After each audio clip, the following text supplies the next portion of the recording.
It's definitely not going to be easy, but, you know, we've seen miracles happen on Chalet. Just look back at Stage 1. We saw Kira take down Cyclops in Chalet in the first round, so it can be done. That's it. Well, maybe Chalet is the place where South Asia comes to play. We saw it in Stage 1. Maybe Mercenaries can be that upset potential in Stage 2. Or whether Elevate will have a return to form. Thank you, Hasib. Once again, everyone's getting on it. Love everyone in the APAC scene. Most wholesome Rainbow Six region in the world. Just putting that out there.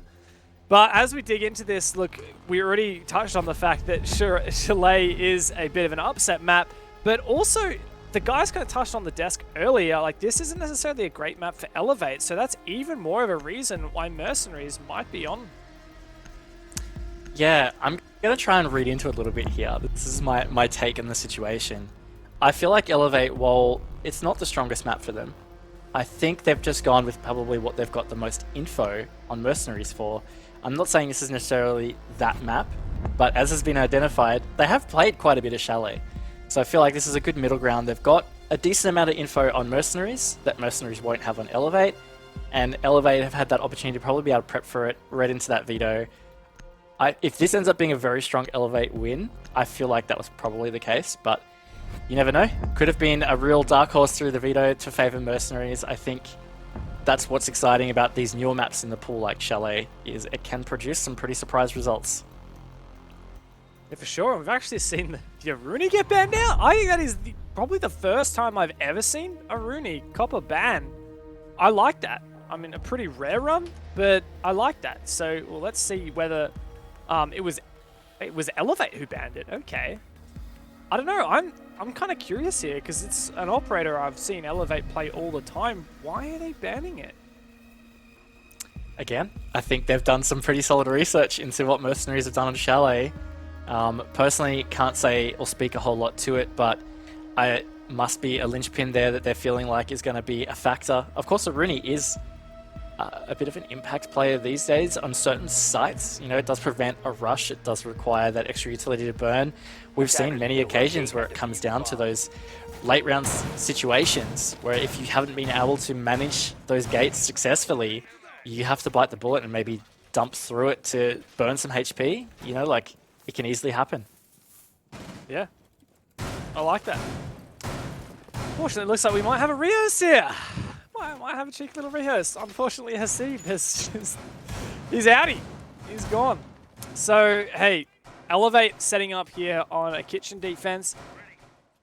We'll obviously get to that in a minute once we do have this rehearse go. But look, yes, we've said I think that game well, and I think we'll just start to get some answers once that game gets underway. Let's touch on for a minute, if you don't mind, Raven, the other game that's going on off stream at the moment. It is on stream, just not in English, I believe. Do you know what was the Twitch channel that the Fnatic vs Invictus game's on? Rainbow Six TW. Right. Yeah, Rainbow Six TW is covering that game, and it's pretty deep in, by the way. Yep. Haven't had a recent scoreline update. I think last week checked. Open. Oh my god. I hope this isn't. Oh, you've got it open. All right. Oh wait, no. Actually, I have it open on the clean feed. The non-delayed, so right? I have to make sure I've got the delayed feed up. Yeah. Thank you for calling me out on that before I just spoiled it. All right. I can tell you that it is currently 5-3 to Invictus on Oregon. So Fnatic is trailing by 2 rounds. Yeah. Look, that's pretty surprising. I honestly really felt like Fnatic were going to have the upper hand in that. Invictus really only just fell into playoffs. Yeah, I mean, we saw what Invictus were like in APAC South. That last day, it was either them finishing bottom last or making it into playoffs. They managed to get the dub to get into playoffs, obviously. But Fnatic, on the other hand, actually had a pretty decent stage in APAC North and looked quite solid. So I felt like, especially given the deep, rich history between these two teams, I really felt like Fnatic probably had the upper hand. Of course, the game's not over. Still plenty of stage to play in that. But yeah, I think that's really deep Invictus to be up at this stage, and maybe really good signs that they're going to be here to play and really gun hard in these playoffs. Ilya, you mentioned these teams have a storied history. They really do. Like, these two teams have been at the top of APAC forever and always battling to get those spots at international events. And they've played a lot recently as well. like in the last year or so. Obviously, both playing APAC North last year, and yeah, I mean, it does tend to be like when you've got a match between these two teams, it's like, okay, this is going to be a big one. This is going to be an exciting one, especially now with the Invictus name being attached to that roster. I think it just brings even more weight to a match like Fnatic versus Invictus. I actually am going to go against you, though. I reckon, like, my gut instinct was just that IG was going to be advantaged. Like, yes, IG kind of fell into the playoffs positions, but I don't know. I looked at a couple of Fnatic's games from this stage, and like they're not the Fnatic that we once knew. They still aren't, and they are working through some kinks, and they're having a little bit more success relative to the rest of the league in stage 2. But I don't know. I think the Fnatic have a long way to go, and I'm eager for them to prove me wrong and show what they do have. But yeah, we'll see. We will see, and what we will also get to see, Dev, is the beginning of this game again. So, hells yeah. This is take 2, but it feels like take 3 after the initial struggles. But is what it is. We are here. Chalet Kitchen Dining is that first round defense. We did see a little bit of Elevate setup. Didn't see anything particularly outstanding at least. Yeah, I'm really excited to see this match kick off, and I do firmly believe Mercenaries have an opportunity for an upset here, but I would be surprised for sure if Elevate let this one slip. Yeah, it would definitely be a massive warning sign for Elevate. I think it was Guz on the desk. He said, if Elevate lose this game, that's just all hope for them out the window. They were looking so good to take #1 in APAC South like they did in Stage 1. They ended up getting the stage champion with a win over C9 as well. But because there was no major in Stage 1, Elevate didn't get to go to the international event. They are yet to ever go to an international event. No Thai team has ever made it that far. And Elevate was looking like the best team in APAC, hands down, in Stage 1. Stage 2, they've still looked really, really strong, but letting Knights edge over them because they lost to IG in the final play of APAC South, that is just such a detriment. Yeah, I think that will definitely weigh on their minds, but if anything, that could be fueled. Do not let this one slip, because this is their second chance, really, to get to Mexico Major. So, yeah, I think I'd be worried for opponents in their way, but that being said, of course, they can't let it slip. Mercenaries have been building and building on some pretty good consistency within South Asia. We've seen them at every opportunity of an broader APAC meeting. So this is their chance to finally try and break forward and produce a bit of a run. Ooh, I really like that from Fatar, the support. But also known to be quite the fragger, he is. And he does take down DCH, the opening pick, fairly early on here by Mercenaries, and it's one upstairs as well. Yeah, this is really good. I really like this first minute for Mercenaries. They've gotten very important map control here through Office. Now, they do still have to be careful of Onigiri and BG Man, both still lurking over in Solarium and Master Bedroom. But at least having that Office control is going to be critical, but you cannot stop Napier at the moment. The man is on fire for Elevate. He's been able to find a trade at least and just keep things tied at 4 versus 4 at the moment. Their best. Elevate have a bit of pressure upstairs still. Onigiri is playing for the sneaky play, hoping he'll be misdroned. Look at those lines of sight opened all the way into Office. BG Man really just being the distraction here for Onigiri, hoping that Mercenaries will overextend. I like that C4 from Napier, and it's huge! Gives him the double kill, 3 on for the round. Onigiri can clean up, and now it's only Fatar. He's found the first kill for his team, but ever since then it has been the Elevate show and shut down. What a strong round from Elevate. Yeah, really strong round. And oh my lord, they really, really stepped it up after that opening pick from Fatar, I believe it was, that got it. Napier in particular went large. That C4 was a really big grab of getting a double. But what I really saw from Mercenaries is while they got really good initial map control on the entry, they really failed to capitalize or expand on it. We identified that there were still 2 players playing around Master and Solarium that just were kind of left ignored. Ultimately, that did come back to bite them. Onigiri did swoop and finish off one of the last players above. But yeah, I don't know. Opening stage was good for Mercenaries. the rest was just a bit shaky. Defenders, protect your bombs from being defused by attackers. Yeah, Elevate. I think once they start to build some momentum here, it will be difficult to shut them down. And we talk about Elevate being that team that has that really aggressive play style. They just back their gun skills so much. They're happy to take risks where a lot of teams in Rainbow Six try and mitigate as many risks as possible. If Elevate see like a high risk, high reward, they're probably going to take it, right? Like they're willing to make that high risk if there is a high reward. And, well, Mercenaries may punish that, but it's so difficult to do so. Like, we've seen even some of the best teams in APAC struggle to punish Elevate's playstyle. 5 seconds left. Yeah, we have. It is definitely a unique playstyle, and they know that. I'm very confident that. You've mentioned that in your chat with Onigiri, you know, like, they understand that their playstyle is pretty unique and a bit of a special thing. If they can really harness that, they do excel. It's very similar in a way to Q-Confirm. We were talking about in that first game. You know, they just have a really big knack to seize particular opportunities and to just continuously be confident in their playstyle. A really good example, if you ever see Elevate play Consulate, you just know at least 2 of their heads are going to be in those windows, spawn peeking every single round on defense. They will not shy away from that kind of stuff, and that's just them through and through. Yeah, the thing that Onigiri said specifically about his playstyle is that their team has a unique playstyle that's their strong advantage against a team that follows their strats.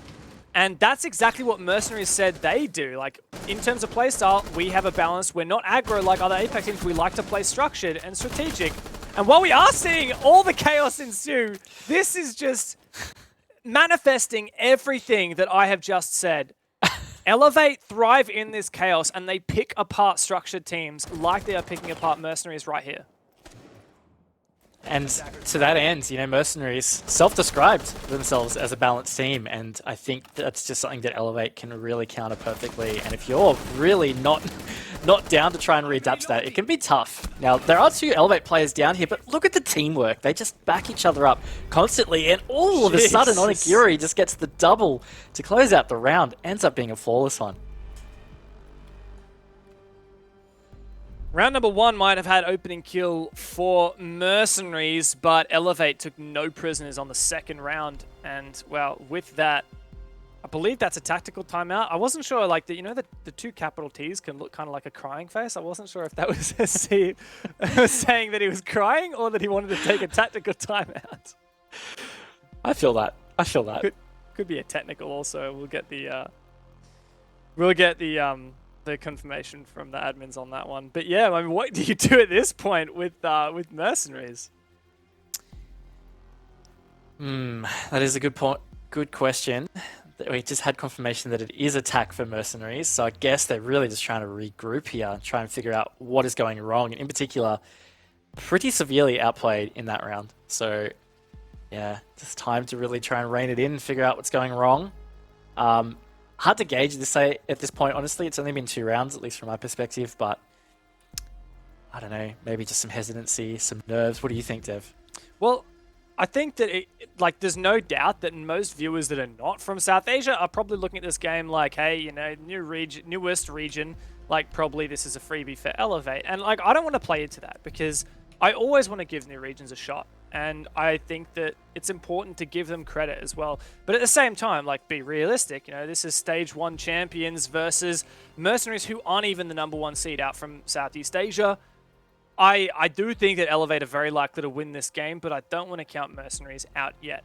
Look, they said that their goal is just like focusing at 1 game at a time, but the critical thing that Hasib said to me was that there are no more excuses for inexperience, and we're hoping to win it all, obviously. Now, of course, he doesn't necessarily mean he expects to win it all, but the fact that you still got to have ambitious goals, I think, is important. And yeah. Like, this is something I've also noticed from talking to a bunch of, like, the kind of newer OCN players like Jigsaw and Wettables, right? Is things that they said is like, you know, I can beat these guys in ranked, so why can't I beat them in comp? And I know it sounds a bit funny, right? It's like, I can take 1v1s with any player. Like, that's how, you just have to have that mentality, right? It's certainly one way to give yourself or summon some confidence in yourself, for sure. You just think about times that you've outgunned these players and all of a sudden they just feel like human again. But going back to your point about Mercenaries, I think it's such a great example of them their mentality, saying things like they can't lean on inexperience anymore. And it's so true. Like they have, as I was saying before, they've appeared at every potential APAC or international opportunity that has been available to them. Up to this point, we saw them at majors last year when we were doing the mini majors. We saw them at APAC playoffs last stage. They're back here again. Now, this is not a strange situation for them anymore. But at the end of the day, they're up against some tough opponents. So there's a lot of work that goes into trying to win those kinds of matches. Quick sidebar here as we see a nice impact trick. I believe that would have prevented the second someone from detonating. As we did have that off-stream game go the way of Invictus. A convincing 7-3 victory over Fnatic on Oregon. Jeez. Yeah, that's pretty hectic. I mean, that's a really big win for Invictus. We were talking about their form, a little bit questionable, but to get a big win like that to start off is certainly going to help. Bomb located by attackers. Speaking of looking to find something, Mercenaries slowly mounting towards a wine push here. The MI7 taking trophy control. Now, there's a lot of vertical potential on Chalet, and in my opinion, it is the real weakness of this bomb site. It's just all the vertical potential. I like the zero being used, but Mute Jam will certainly put a stop to that. The Zoth can try and clear the Mute Jam, but of course, that's going to take down a lot of the attackers' util as well.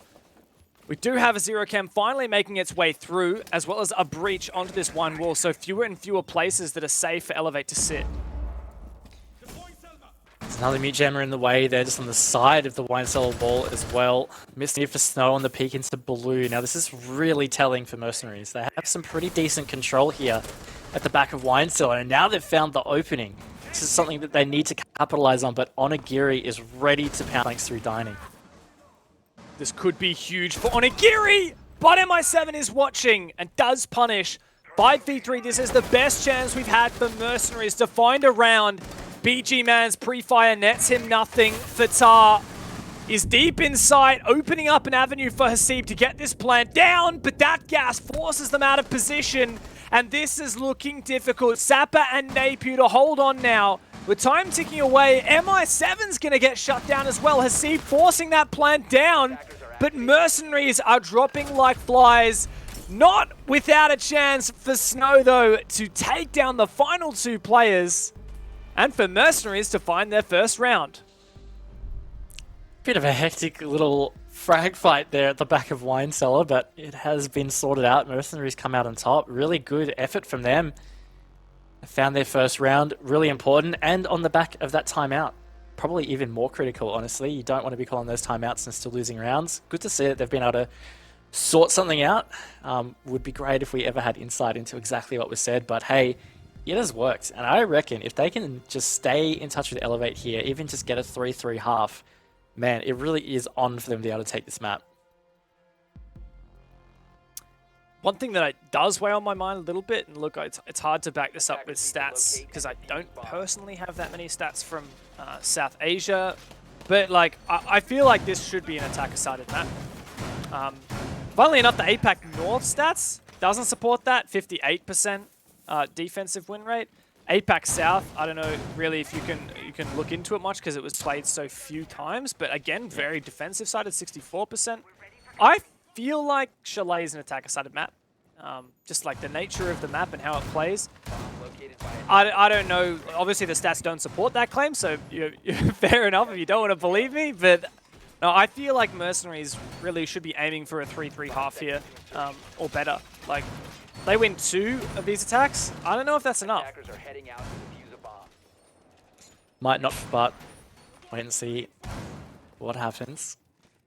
So Elevate back to kitchen dining. Oh, the spawn peak shut down. That's huge from Snow to take out Napier. And as we were saying, you cannot count that out from Elevate. They are going to take spawn peak opportunities. Mercenaries is ready to punish though, so I respect them for that. Shutting down Elevate is not easy. Nice early breach going down, likely muted. So we'll see whether Mercenaries can clear that. Fatar's once again in a strong position with info as well on this balcony. DCH upstairs. It's the kitchen dining defense as Mercenaries start to mount their attack top down. They do, as did last time, and they did manage to get that office control, but they've really failed to progress it past that. Certainly not easy. They're going to have to try and figure out a way to flush out these players. Going to go below to clear this utility. This is where, again, they had success last time, but it was the later parts of the round where it really fell apart. They're really going to have to keep their wits about them because Elevator waiting to strike at any moment. 2-man advantage now for Mercs. Elevate starting to feel that pressure, and I think this is looking a lot better for Mercenaries. They're not ahead of themselves yet. They're not funneling into office like they did previously. Ooh. Great punish from Hasib. Finally, Elevate finds their first pick. Onigiri takes down Snow. How hard is he going to hold on to this top floor? As it's only him and Sapper to defend against the oncoming onslaught from Mercenaries as he continually gets ambitious on that long angle. Fire, but yeah, I think this is going to be tough for Elevate to fight back from, but of course, Mercenaries just have to continue to stay firm here.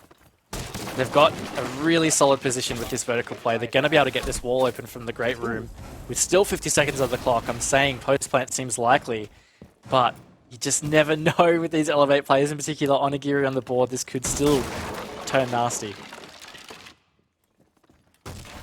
Siebes trying to use this shield to his advantage on the trophy stairs. Ooh. Onigiri trying to get aggressive to punish something. Oh, what an angle! Ah, down Onigiri, my god! Lucky to find that kill and trade back. 1v3 plant going down. Difficult position to be in for Onigiri, but he's allowed to slip through. So difficult to retake from this position with the plant down. Can find the first one. 1v2 now. Two players are separate. If he makes these 1v1s, he might be able to make this work. Gonna have to start baiting out this diffuser. Where is Maker and MI7? Are they in positions to cover this? Pre-fire comes to and Maker does get it. Onigiri tried his best to bait. Even though Mercenaries left it late, they do take him down. They did. Almost a comeback for Onigiri. I actually felt like that was coming for a second there, but not to be. 2-2. All of a sudden, Dev. This is a good little resurgence for Mercenaries.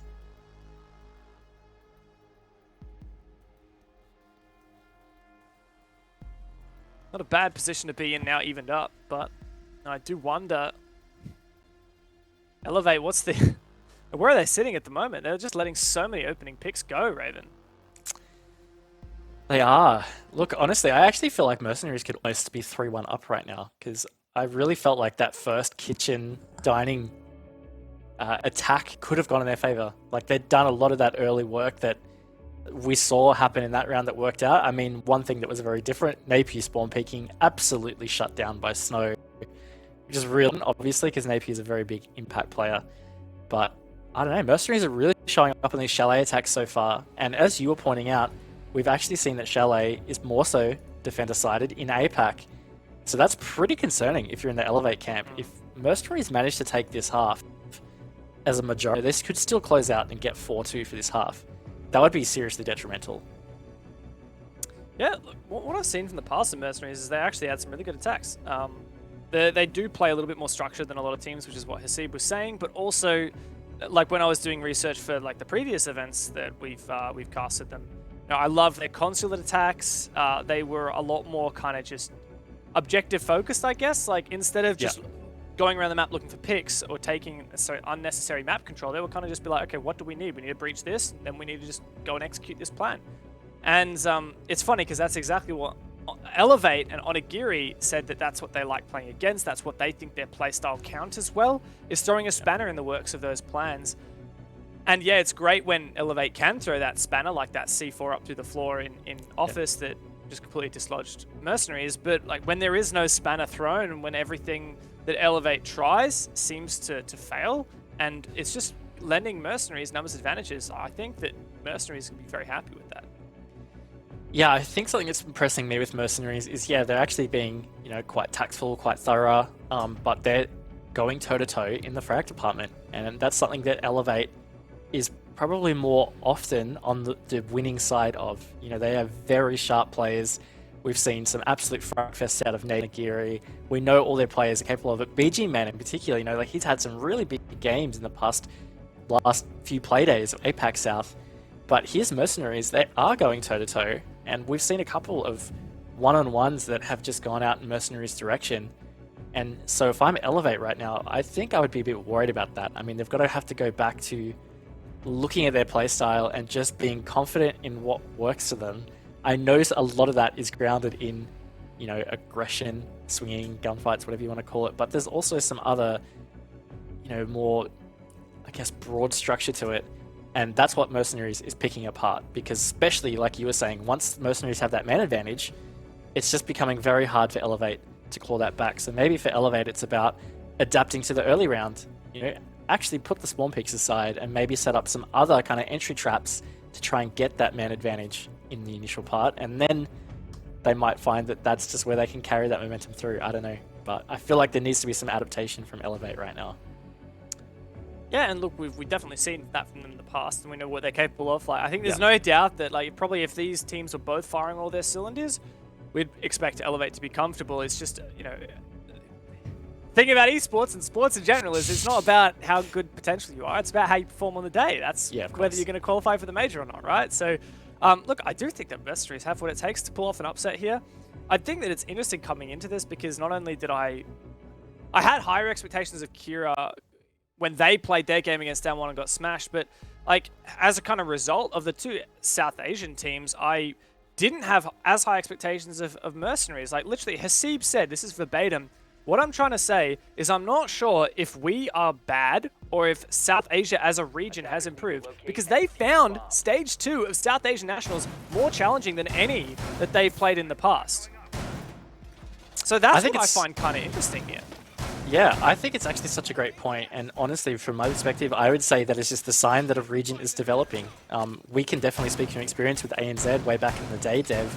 You know, it did, for quite a long period, was pretty top-heavy, you know, maybe two teams in the region, really good. But slowly and slowly, everyone else just got better, and you would find those top teams dropping more maps, losing matches. I'm looking at the most recent South Asia Nationals bracket just very recently, and it just seems to be the case, you know. It seems like these other teams have started to really improve. Kira is a great example. I'm in Stage 1 playoffs as well. But just seeing them 2-0 Mercenaries in the semi-final, that's pretty incredible. Like, that was not something that we used to see out of South Asia. So, yeah, I think it's a sign that they're developing, and now I guess there's more pressure on Mercenaries to continue that development. They've been at the forefront of South Asia, represented in the broader APAC. So now's their chance to continue that and try and get a really big win against a team like Elevate right now. Yeah, I wouldn't put it past it. See if these attacks can keep up that momentum. I'm loving the zero play, by the way. Like I feel like these days, Raven, like we have so much to talk about. We don't really touch or dive that deeply into operators, but I mean, I kind of want to get your thoughts here on the zero. Not something we see a lot at all. Yeah, very true. A good old zero pick, because there is a lot to be explored with his I guess cameras. Yeah, they can be easily spotted. I think Chalet is in particular a map that is really helpful for him. You know, there's a lot of walls that require clearing, you know, utility from below or above. Speaking of, is in a pretty fight with DCA do so right now. But this is the point I was going to make. For instance, like, why would they Nuggets launcher below and shoot the Zap if close by? It's safer. And in the end, Snow has just lost his life trying to compete to clear this claw. Yeah. I mean, credit to Elevate. They definitely outplayed Mercenaries on that one. Now, I don't know if we can actually see the placement of that claw. It can't have been close to that wall because of just like, there was like a Flores drone. Like, it could be on the roof, we don't know, or it could be on the floor below. Like, I'm not entirely sure, but I'm sure that we'll find out later on. For now, there are more gunfights ensuing. Now, this is where it comes down to right now, Raven, what we were talking about earlier. Mercenaries are a team that plays for their structure, plays for their plan. They can't get this wall open. They've hit a brick wall. What do they do about it?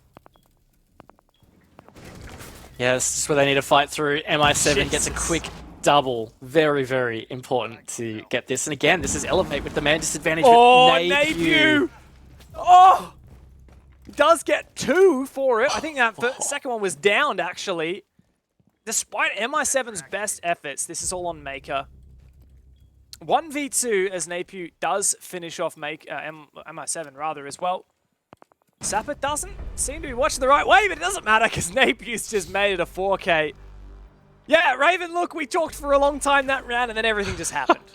It did. Napier decided to go boom. As did MI7, you know, he was, let's give him the credit, you know, he was the initial one to really open it up. Okay, gave Mercenaries that 4v2, but they hadn't been thorough. And I guess this is the other thing we were pointing out, especially in round 1 of Kitchen Dining. You know, they're doing a really good job with a lot of the early round stuff. Like, they're getting opening picks, they're getting map control, but it's what they do after that that seems to be the hit or miss. And that's a myth. We have not realized Napier was still hanging out in Master Bedroom.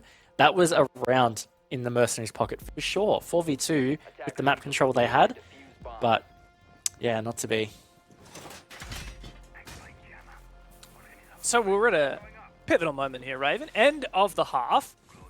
3-3 or 4-2? I'm thinking it's 3-3. I am. Got the confidence here. And even though, like, we're going back to Master Office, Mercenaries did lose this last time. They did. It was flawless against them as well, but that's what triggered them to take the tack timeout. And you would have to hope that that tack timeout was a big part of the bounce back we saw from them. So, yeah, I don't know. Again, like that last round, it was one, albeit big mistake, but it was just one mistake that really cost them that round. Like, they really are in this game. It's just not as tight as it needs to be to really continue that scoreboard pressure. Yeah, look, if I was to argue back against that again, I would say the fact that they couldn't breach that main wall into Master Office was a pretty big red flag for me, for Mercenaries. But at least they still managed to get the 3 kills off, I don't know, entries elsewhere from MI7 anyway. Definitely so.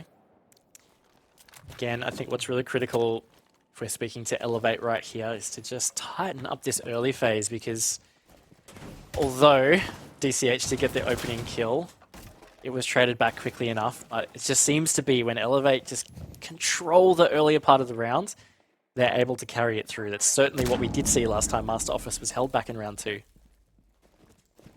MI7's been so good on these entries. Mercs are taking a lot of map control here. Not only library, but also underneath it, all through bar. Really starting to put this pressure onto Elevate. The snow's likely going to come through and clear the util off this main wall, so it can be breached open. We lost a gunfight here previously, which did end up punishing him. Now, finding these Electroclaws is difficult, much more difficult than many people anticipate, and he's really feeling the pressure now. Elevate are trying to bait him into a position they can take him down. They are, again, Snow in the tackle. Oh, Bell. You see it? Go. I swear I saw it. It was like on the roof, but quite far back. He's so close to seeing it. It's like just straight up. I swear I saw it. It's on the roof, on the beam. Oh yeah, I just saw it. It's like at the top of his screen right now where the text says Elevate. Like, yeah. Yeah. No, good placement, honestly. And you can see not a really common place to look. Like you might look at the roof, but it's on the side of the beam, so a bit tricky there. Tar has found this opening pick though, and Napier trade. That's Napier. And are stuck in this man disadvantage. Yeah, and I don't know how they got that claw off, but they did, it seems, and Fatah has done his job and more here. Opening pick, plus that breach open. That's a lot of damage from that C4. Good effort from Sapper, and Fatah maybe a little bit more patient and tempted not to peek. Sapper could still do a lot of damage from this position. With 20 seconds left, Fatah has moved in, AK in hands. He could get that plant down. Over comes the Rotero and the punish as well. Fatah now finally starts to get that plant down. Napier once again in a strong position. DCH as well. And on the verge of winning this round is Mercenaries in the 4 versus 2 post-plant. DCH and Napier taking 1 step at a time, but that's 2 steps closer. Snow to land a nice shot, and Maker to make his MP7 do some damage for that final one. Locks it in. A 3-3 half. There it is. Big for Mercenaries. They managed to turn it this time around. And I was a little bit worried in that post-plant situation when we saw Elevate get 2 picks in a row. I was really worried that they were feeling that retake, but no, Mercenaries really stood up. Snow in particular has certainly impressed me. He's had some pretty big, impactful kills that, you know, they've come at very crucial times. Obviously, it's the definition of impact, but really it has been the case. And I'm just really impressed at the technique that Mercenaries is presenting. And I don't mean to sound, you know, ignorant to South Asia. We only really get to see how they're truly tested as we get to these APAC events. And I'm just continuously impressed that they're actually really competing with Elevate right here. It's very clear on the scoreboard, 3-3, but they're performing really well as a team. I cannot get out of my mind that Rotero drone to clear, forgive me who was on the mute role, I think it was Sapper. Yeah, they used the Rotero drone to push Sapper out of position, and they had 2 or 3 players watching his rotate. Perfect, like stuff like beautiful siege, and I'm not surprised to see it 3-3, and I would almost propose to take this, Dev, at this point. Yeah, I don't know, like, there's definitely a part of me that still reckons Chalet's attacker sided, even though the stats disagree with me, so I'm just going to try and discredit the stats by saying that we have a small sample size, but hey, you know, maybe I'll be proven wrong, maybe that stat will be proven right here in this game. But Elevate certainly have their work cut out for them. Mercenaries do seem to be in a decent position. Let's entertain the notion for a second here, Raven, that Mercenaries could upset here against Elevate. What an upset that would be. That would be huge. I mean, it would be very similar to the feelings we had at Clops and Kira in Stage 1. Very reminiscent of that. You know, Elevate have been the powerhouse of APAC. They were the stage champions of Stage 1. Let's not forget that. So it would be quite a fall from them. And yeah, to have to risk it out through the lower bracket to try and get that chance at Mexico Major again really isn't in the book that Elevate have felt like they've been the entire stage. Dangerous angle picked by MI7. Drone goes through, he does back out, does take one down as well with him. Maker on the vigil as well. Elevate have actually been very, very slow here, Raven. Getting a bit concerned for them. 7 drones left. Just over half the round left, and on that jump in, Onigiri goes down. This is not the Elevate we're used to seeing. They have been picked apart here by Mercenaries.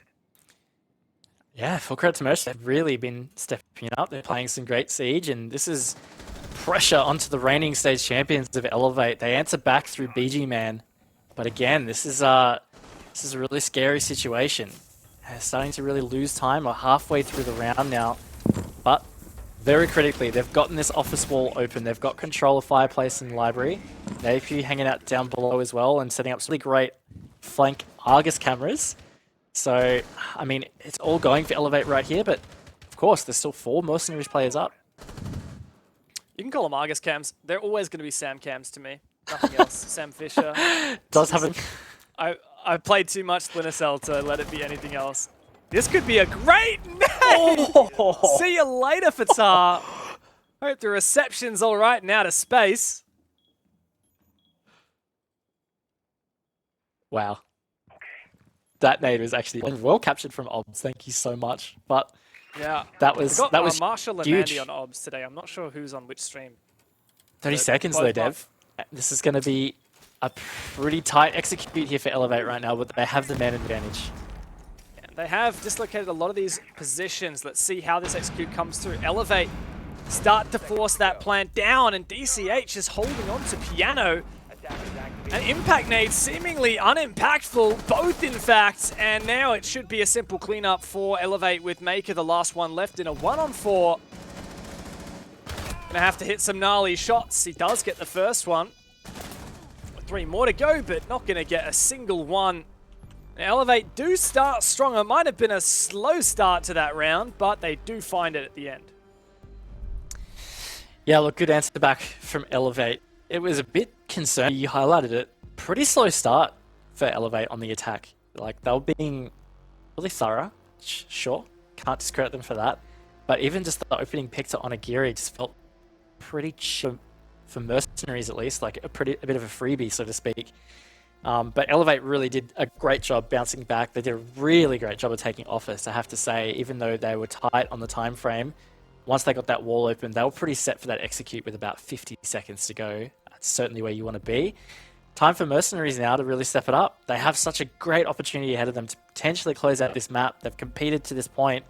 They've got to summon some energy here on defense. Defused by attackers. Attackers have located. Yeah, I can't believe we've just been watching 7 rounds of Chalet and we haven't seen Bar yet.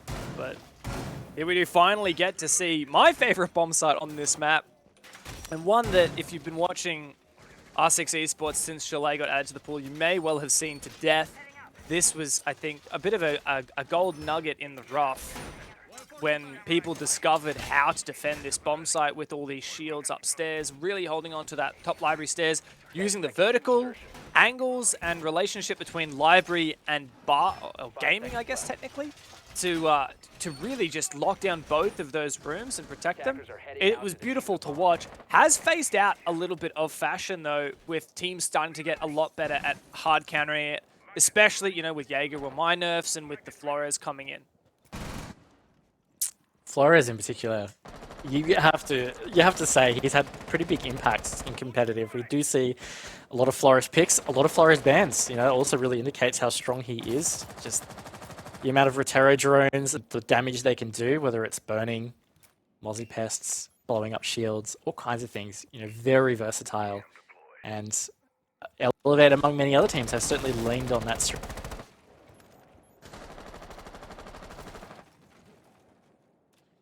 Map take for Elevate, good drone work. Onigiri's in. Ooh, is that LMG? That's not something you see every day.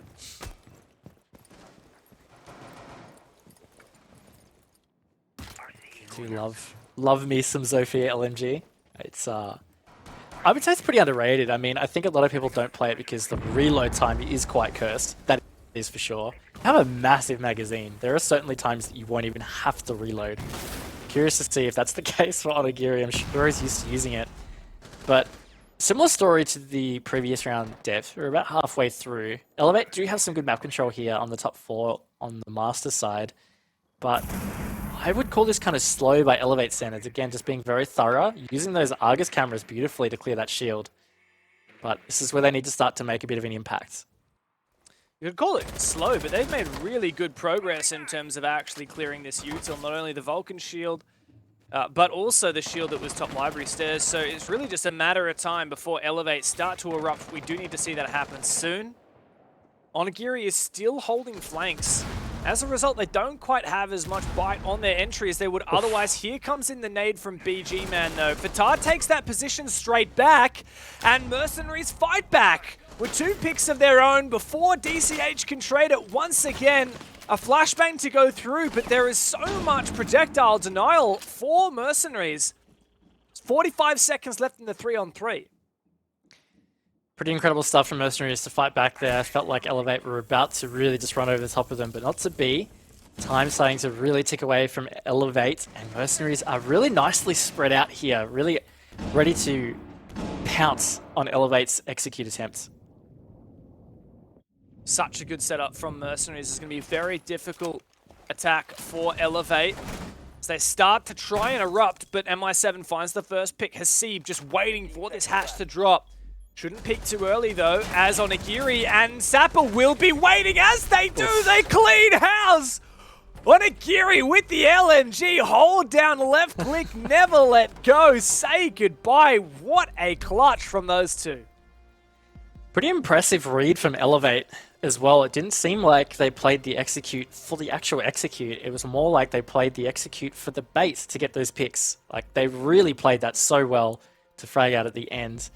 And now I guess this is really where it does get concerning for Mercenaries. Elevate 5-3 up means this round could be match point for them. And that would be really devastating because Mercenaries have just put in such a great first half, but they haven't been able to replicate any success so far on defense.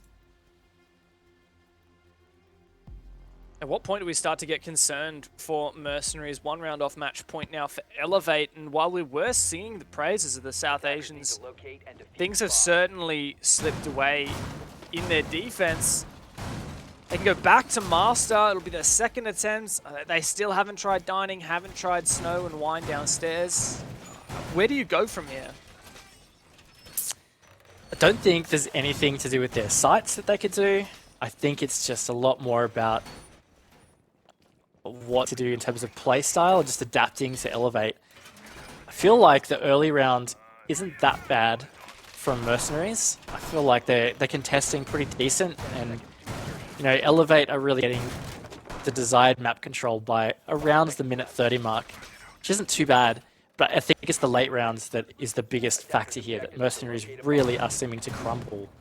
They need to be able to dig deep, whether it's, I don't know whether they try and play more aggressive, you know, try and just swing harder on Elevate, because honestly that could catch them off guard, or whether it's through flanking, I'm honestly not sure. But they just need to find something to adapt to, like, kind of the execute phase for Elevate, because that's where they really just run over the top of them. Surely MI7 doesn't find another pick from this angle. I mean, this is a common angle. Jumping into library is always dangerous. A lot of angles to be careful of. Oh, Onigiri almost got a free kill there. Shame to miss out on that. MI7's actually going to try and go for this peek once again onto the rappel. He was spotted doing this last time, so he could be punished. Could be, but it doesn't look like anyone's aware of it. He's trying to be very patient about it. Onigiri's going to swing in now. He's kind of lost his opportunity. Wouldn't have been surprised if he tried to get aggressive, but regardless, that is Elevate taking this library control now. It's going to start to put a lot more pressure on site, and the big linchpin was when Elevate finally got that office wall open. So maybe that is the win condition here for Mercenaries right now, is protect the office wall as much as possible.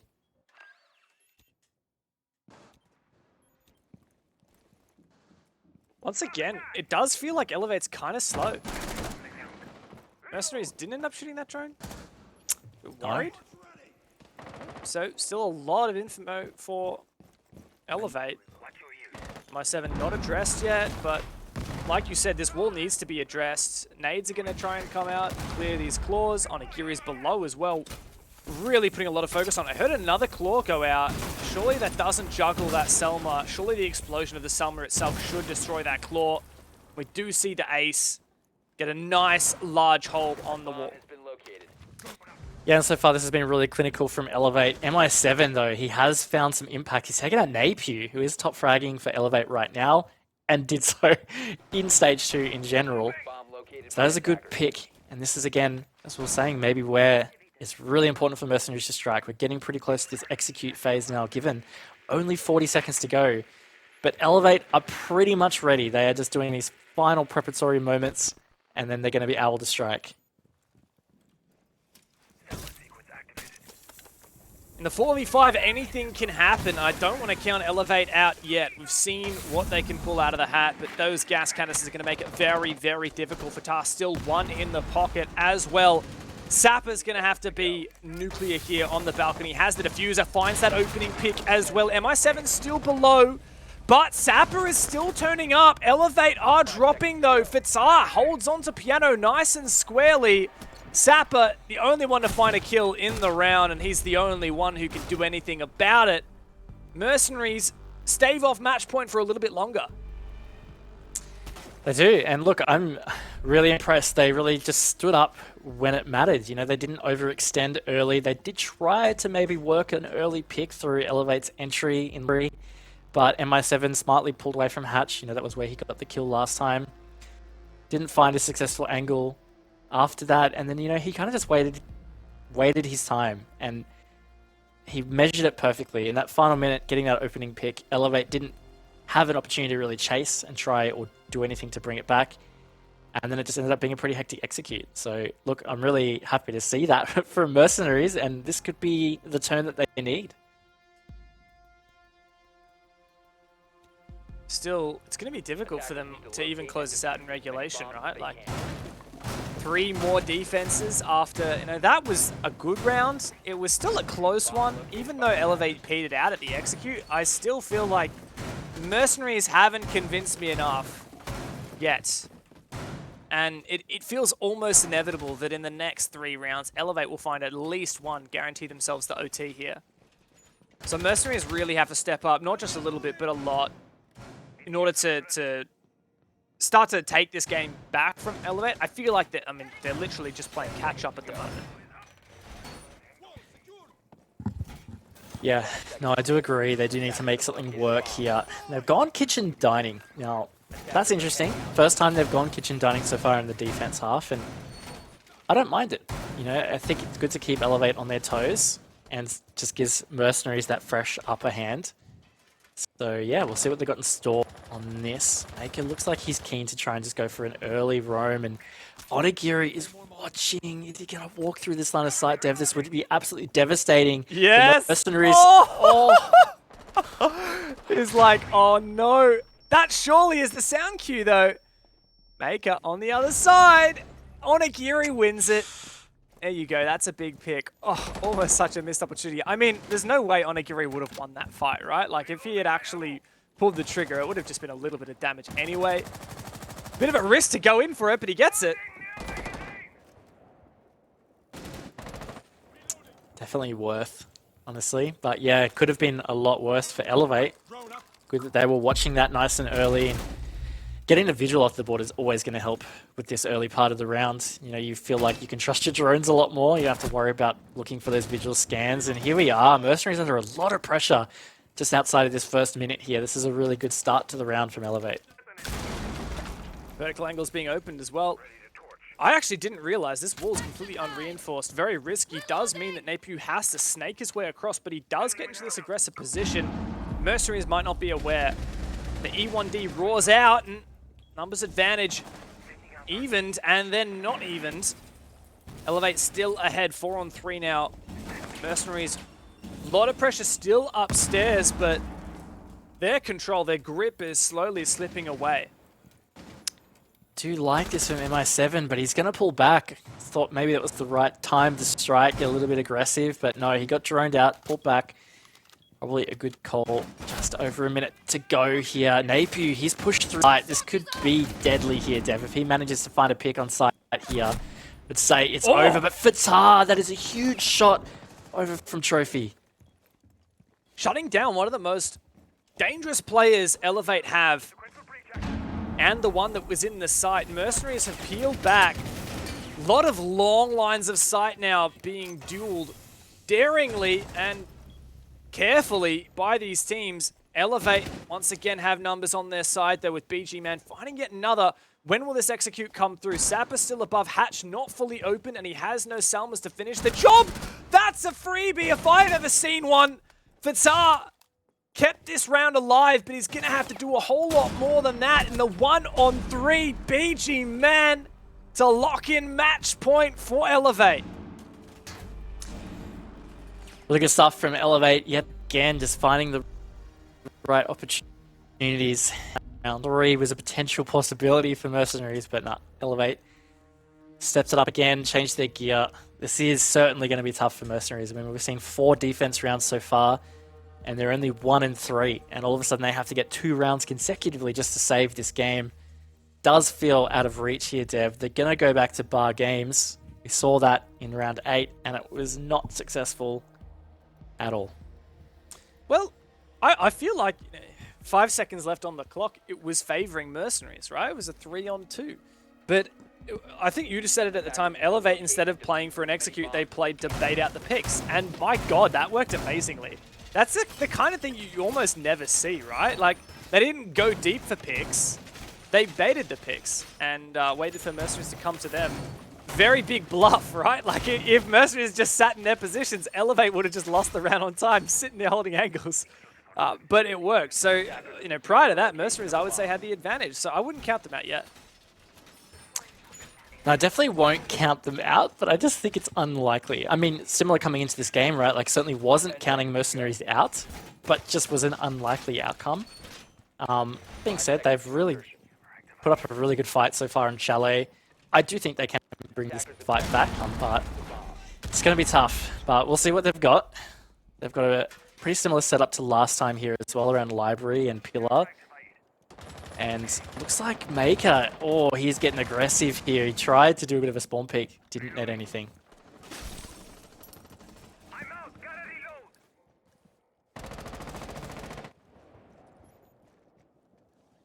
Once again, Elevate looking to shape up. I assume for the whole map clear, but it's going to be more difficult with this roam.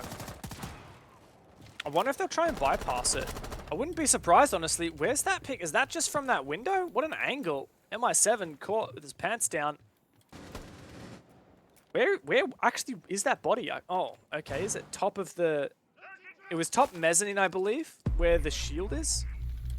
It was taken down. Either way, look, just really good use of angles there. And that's going to be tough, and even tougher by Onigiri taking out Fatar. This is going to be really brutal, but Maker, oh, that's a great jump out. It's beautifully traded by Onigiri. 2v4 situation for Mercenaries to save this match right now, Dev. What a nice jump out, but really feasibly needed more than one. Speaking of, Onigiri is on the 12k at the minute. Round 3 this round, and it's a 1-on-5. Not going to happen. Elevate. Bit slow to start, but as always, they are the Stage 1 champions, and they will not go down to the lower bracket, at least not yet. Elevate, a convincing win over Mercenaries. In the end, it was, yeah. I mean, after that first half, 3-3 really felt like it was going to be either team's game here, but when they got to the attacks, they seriously stepped it up, and they really did demonstrate why they were the Stage 1 champions, and to try and replicate it here, or maybe not quite replicate it because they actually can't be stage champions right now, but they can, of course, continue to fight through this upper bracket to earn a spot to Major. That's it. It's the Mexico Major, the major that they qualified for in Stage 1, but unfortunately couldn't go to. Now we do have a major they can go to. They missed out on the #1 spot from APAC South, but they can salvage their stage a little bit with a qualification here through the playoffs, and this is just step 1. By no means is that likely to be Elevate's most difficult game through the bracket, though. We have had a chockers full bracket of teams from APAC North, APAC South, and South Asia who have all been giving it their all. And yeah, I think it's the most difficult is yet to come for Elevate. Definitely is. It definitely is. So they're going to have to try and clean it up a bit because, yeah, it was a bit scary for them in those first 6 rounds. Like, it really could have been a Mercenaries favoured half, to be completely honest with you. Like, it felt more like a 5-2 to Mercenaries, but at the end of the day, Mercenaries couldn't back it up when they switched halves. But they can certainly come out of this game holding their head high because they really were going toe-to-toe for quite a while there with Elevate. Just need to be more consistent. And on Elevate's side, yeah, they just need to continue to shift gears like they did in that second half because they looked really good on those Chalet attacks. Certainly did. Now, Mercs gave it a good crack, but it is not the South Asian Chalet upset that it was in Stage 1. But nonetheless, Elevate do take it. We'll toss it back over to the desk to break it down. No, it may not have been the upset that we saw from Stage 1, guys, but the first half had us believing, didn't it? Yeah, it was a pretty interesting matchup. Elevate took a while to really find their stride, and Mercenaries actually with quite a bit of innovation. Their attacks really had some glimpses of brilliance in their defense. We saw quite a few varied setups to what is common ground here in APAC and APAC South more specifically. So it was evident that Mercenaries were well grounded on this map and they knew what they were doing heading into this. They had a game plan, but unfortunately at the end of the day, Elevate proving to just be too good, and more often than not they were getting early round advantages and forcing Mercenaries to play quite aggressively. We were seeing runouts and heavy rotations trying to be executed, and then you had the likes of Onigiri just completely shutting that down. So Elevate just too good on the day and producing the result that I guess we expected. Yeah, now we do have Onigiri waiting close by, so let's bring him in for a quick chat. Onigiri, it's always wonderful to see your smile in your face again, my friend. Congratulations on your first upper bracket victory. How are you feeling after that one? Be honest, I'm not happy with the performance. I feel like we could play better than this, but it's because of we're not living in the team house anymore. So I think if we in the team house, we could play better than this. Interesting. Xenox. Firstly, congrats on the win, Onigiri. Moving ahead, though, of course, you've got a pretty big matchup against the team that beat you only a few days ago. What goes into the, I guess, preparation for that game, considering, Invictus, beat you guys not too long ago? Our preparation is we study our enemy, like I said every interview, and we know that Mercenary gonna study us too, but we outplay them with our unique play style. And yeah, we know that because yesterday we have to fight Q Confirm in Thailand Ovation League, and I saw that they watching us, so we pick a map that unique from our playstyle, and so we pick Chalet and we upgrade them with our playstyle. Now it's interesting, Onigiri. You had a chat to Dev, and you said that you think Invictus is probably one of the stronger teams here in the playoffs. So what do you think it's going to take to be able to beat them in your next match? I think we're gonna pick our best map, the map that we're confident with, and we try our best to beat Invictus. Yeah, maybe. I don't know, but I'm so nervous because I feel like we are going to lose to the Mercenary for the, like when the round is close, like 4-4, and we get nervous, and I'm still nervous right now. Jeez, that sounds like a tough trot, mate. Look, very quickly, you probably don't know what a tough trot is. That was a really bad expression to use there. Onigiri, you did mention, however, you're not in the gaming house anymore. Can you give us a bit of insight into that? We have like some problem with the owner of the team house, so we decided we're not going to tolerate with the team house anymore, and we just went back home at that night, and we have to prepare ourselves that we're not at team house, we cannot share each other, and it's hard to put the team momentum back when we lost that. So it's really hard for us to focus on the game when we're not at the team house. Okay, interesting. Look, I'll open the floor for you. Is there anything that you'd like to say before we let you go? Like I love to say every time, thank you for Elevate fans and everyone that's supporting us. We will try our best to beat Invictus Gaming, and yeah, wish me luck. We're going to wish you all the best of luck, because we might just see you on the other side of our break. So, Onigiri, good luck for that matchup, my friend. Thank you, sir. Have a good day. Bye-bye. Well, who knows? We might still be seeing more from Onigiri today. But, Guz, it's kind of like that interview that we had with Q-Conf. Like, there's not a lot of confidence coming into these playoffs for some of these teams, is there? I think that's the beauty of APAC interviews. They're just wholesomely honest and upfront. And Onigiri admitting that he is pretty nervous in this matchup against Invictus. Of course, they struggled against him in the final play day. And add on top of that, really appreciating the insight there from Onigiri. They're not in the team house anymore, and I have to feel like that's going to be quite disruptive to them. They've been in that environment now for a number of months, and now having to transition back to playing at home. You don't have that sort of synergy that you would necessarily in that quote-unquote LAN environment. That's got to be disruptive to them. So that's another story that we'll have to follow and see whether or not that is going to compromise them on this run. But I mean, they at least got that first win on the board. It would have been very disappointing had they lost to Mercenaries, and it's only up from here. I don't think we've seen the best from them this afternoon. No, well, we still might see the best from them, Xenox, as we look at the bracket here. I'll let you take the floor and kind of discuss what those first couple of quarterfinals have shown us in the upper bracket. Yeah, look, I think this is a pretty expected outcome. You could maybe make a case for Fav, but of course they had the roster substitution, so therefore I think you give Q-Confirm the heads up there. Damwon Kia, of course, got the job done pretty comfortably against Kira Esports. I think, honestly, Invictus 7-3 over Fnatic. I think that was over on Oregon.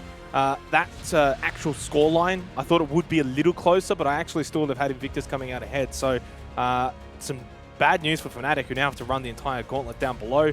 And honestly, the Elevate Mercenaries game, 7-4, probably about right. I know Guz actually predicted that scoreline. I said 7-3. But when you actually take into account Mercenaries and Chalet, 3-3 first half, of course it makes it seem close, but Elevate were on the defense. As soon as they go on the attack, they blow open the game in the second half, and it was like, what, a 4-1 second half, really. It was a bit of a stomp in the end. So I think that game actually went to pretty much full expectations. Now we've got 4 teams remaining in the upper bracket that I think are the best 4 here. Yep. And the thing I do want to mention here, Rob, 3 of the 4 from APAC South. Yeah, it just goes to show the dominance that we have here. We are just the better APAC league, aren't we? No, now being a little bit more serious here, that upper bracket game between Damwon Kia and Q-Confirm is going on at the moment, and Damwon Gaming are up 4-1, which I think most of us would have expected coming into this. They are on Clubhouse, so I believe there's a stream somewhere through the mist that is covering that. So do feel free to jump on that and kind of watch that as it as it unfolds, but we are going to go to a break, and on the other side, we have our other quarterfinals. I'm a little bit hesitant to say, but it's going to be Elevate and Invictus. We'll be back after this.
So now you're here again, knocking at my door.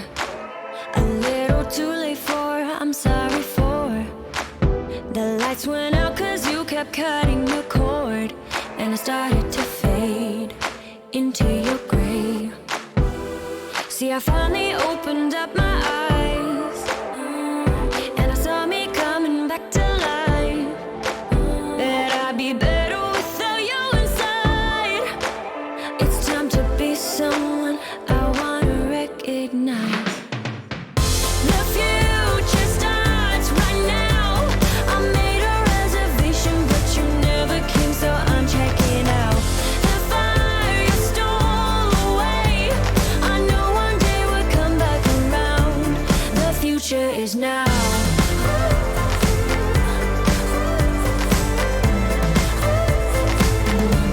The future is now.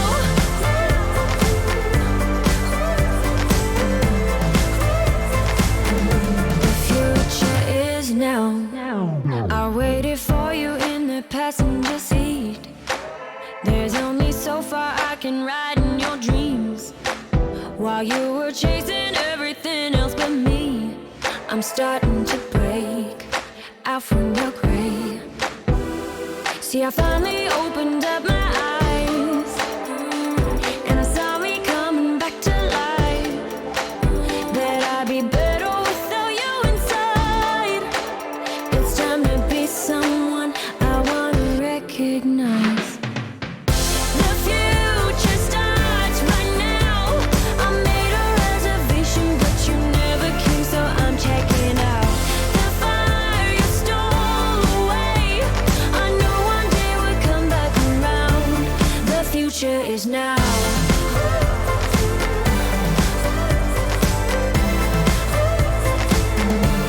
The future is now.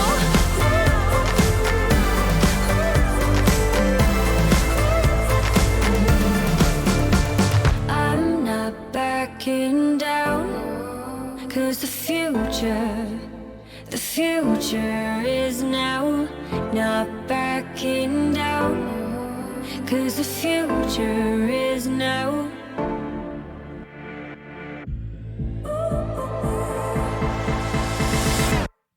The future starts right now. I made a reservation, but you never came, so I'm checking out. The fire you stole away, I know one day we'll come back around. The future is now.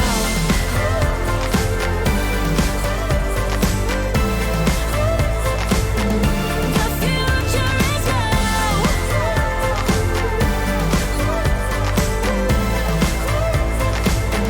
The future is now.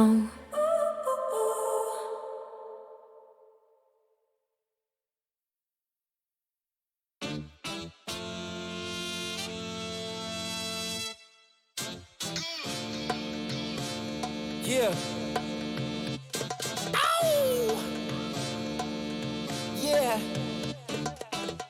I think too small, I got big dreams. You just starting, I'm way ahead at the end scenes. Started reading and dodging all of the quick schemes. Money like your Spotify, boy, I got 10 streams.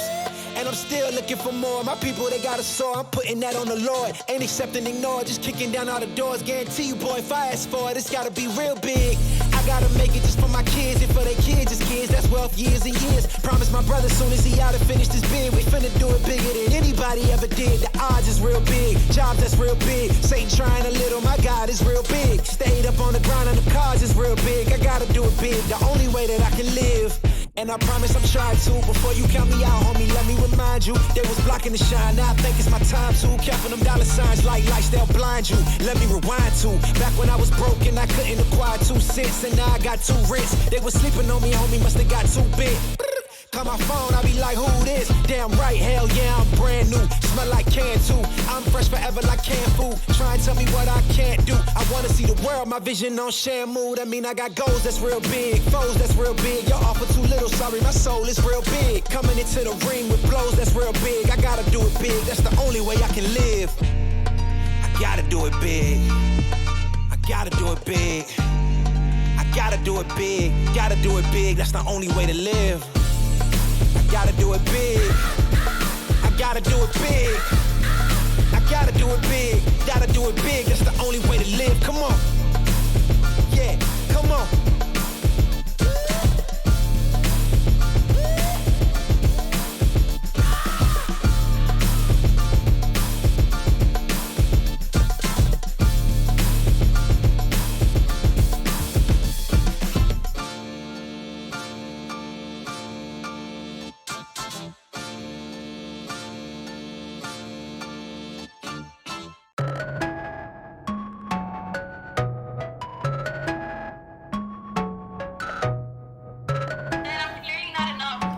You are clearly an AP two-tone. Yeah, they tryna at me, I'm running the race. I gotta pick up the pace. They throwing shade, but I'm gone. You gotta keep it a buck to my face. Taking that gang out of space. It's best if you stay in your place. They hating on all of my songs. I don't know what can I say. They throwing shots, but I'm saved by His grace. God is the shoot, I'm the lace. Running around, got me stoned, man. Feels like I'm stuck in the maze. Shoot at the Oculus a case. They sipping only 96.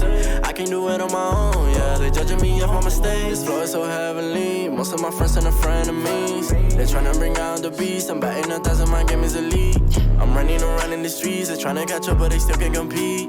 I thought they got in my sleep. He told me keep going, cause you got the lead. Count it up, all the brodies came through, then we added up. They was asking me questions, I had it up. I've been running with God, I just leveled up. They won't speak to my face, got that antidote. They been pointing me on like I'm one of those. I can see why they hate, that just ain't me. Tell me a place that I can't go. I don't think they get it, they don't understand. I'ma do it for my homies and my fans. They don't see the vision, they just see the band. Eyes on the money like a rubber band. That is number one, I follow his command. You can try it, you won't get a chance. I keep on going till I can.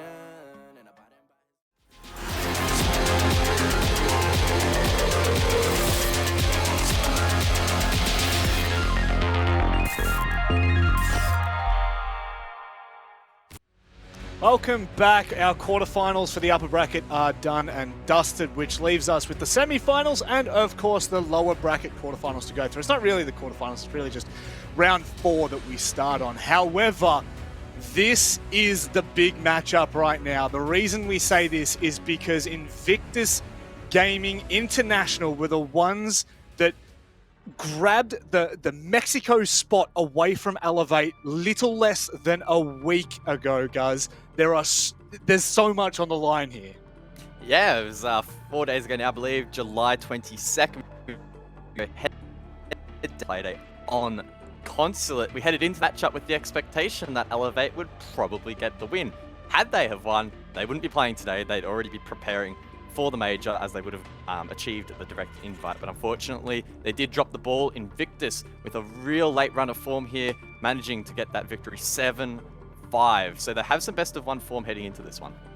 Xenox, I mean, when you look at what Invictus have achieved in the last 4 days, not only going from 8th place to booking a playoff spot here in the APAC League playoffs, but also, you know, kind of skyrocketing up the standings in Stage 2. They are really in hot form after beating Fnatic here. Yeah, they are. I think off the back of the Fnatic win as well, it very much changes some of the tunes coming into this. I honestly thought that their victory against Elevate was actually a bit of a one-off, and that Elevate really dropped the ball more than Invictus, say, winning it. But to their credit, I mean, they not only won that, but now they've gone and beaten Fnatic. It really is sort of coming into form at the right time here for Invictus, and this is the right time by all means. If they can win this, suddenly you're into the upper bracket final. And that's where I think they can do some real damage if everything continues the way that it's looking like. Speakeasy, though, is the player to bring up here. By far and away the best player in APAC South, performing at least in the Stage 2, and has gone off and had 16 kills in that Fnatic game. Absolutely one-man army, not quite though, because the rest of the players are absolutely amazing as well. And that's what makes this team very scary. When they play as a team and you've got, you know, the 3 or so players supporting the likes Speakeasy and Hysterics, or, you know, Jordan can get shots, Joe, Luna Metal is obviously a great player. I mean, it is a really, really scary roster when they're at their best. Talking about a scary roster, Stage 1 showed us full well what Elevate are capable of. And guys, as we go to their lineup, I mean, this is a roster that should be feared throughout all of APAC. And look, even to an extent, I hope we get to see them internationally, because I feel like they could cause some damage. However, from what Onigiri just said in that last interview, it kind of feels like we're headed into treacherous waters for this roster. It's very tricky to be confident for Elevate heading into this matchup. I was a bit scared hearing Onigiri's sort of truthful interview there, where he stated that he is quite nervous heading into this matchup, and as well speaking to him prior to the playoffs, he also said that he believes Invictus is probably the best shot to actually be one of the teams that makes it through the bracket, which, look, you culminate that together, you also add on top of the fact that they lost to Invictus in the regular season. It doesn't paint a very pretty picture, but Elevate are the stage champs, or were the stage champs, for a reason. They are a deadly roster, and if they do show up and they do play confidently, I have no doubt that they could get a result here. Confidence seems to be what this team is about, Xenox. You know, we look back at Elevate, and even if you wanted to look back nearly 2 years ago, this roster has been causing a lot of trouble. The big question is, are they going to be able to do it here against Invictus? I'm not so sure they are. If their mindset is what sort of we got a bit of a preview into from Onigiri, that they're nervous or maybe doubting themselves, I think they will lose this comprehensively. They already lost to IG not too long ago. You know, apparently Luna said, you know, making Mexico is very realistic for them, and that is their goal, is to not only go to Mexico, but eventually make it out of groups. I mean, they've already got their mind set that they're going to make it to Mexico, right? And that's probably the mentality that you do want to have when you're in the playoffs. You want that mentality that you're not only going to win, but you're going to win comfortably, and you're going to do it, you know, in the upper bracket. And that's probably where Invictus are at. They've just beaten Fnatic. They've already beaten Elevate. Why can't they now do it again, especially in a best of one? And if Elevate, you know, are not really feeling themselves, if they're doubting themselves, even 5-10%, they're not going to win this game. So they need to switch on mentally and get back to the Elevate of old, the Stage 1 champions, the team that can easily win this game if they can find it within themselves to regain that form. Well, that's just it, you know.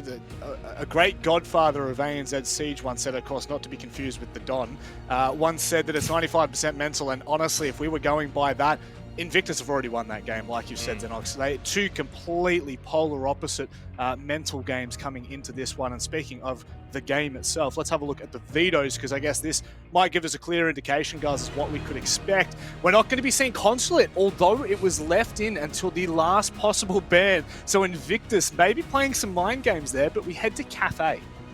Yeah, Invictus just teasing Elevate a little bit there and leaving the door wide open had they wanted to go for that rematch, but it won't be the case. Now, Cafe looking back at some of the match history for both of these rosters, Invictus only played it once regular against Q Confirm, and Cast Album back to that. It was another match to Speakeasy, went nuclear. That's been flanked up right stairs, whatever it was to close out that match.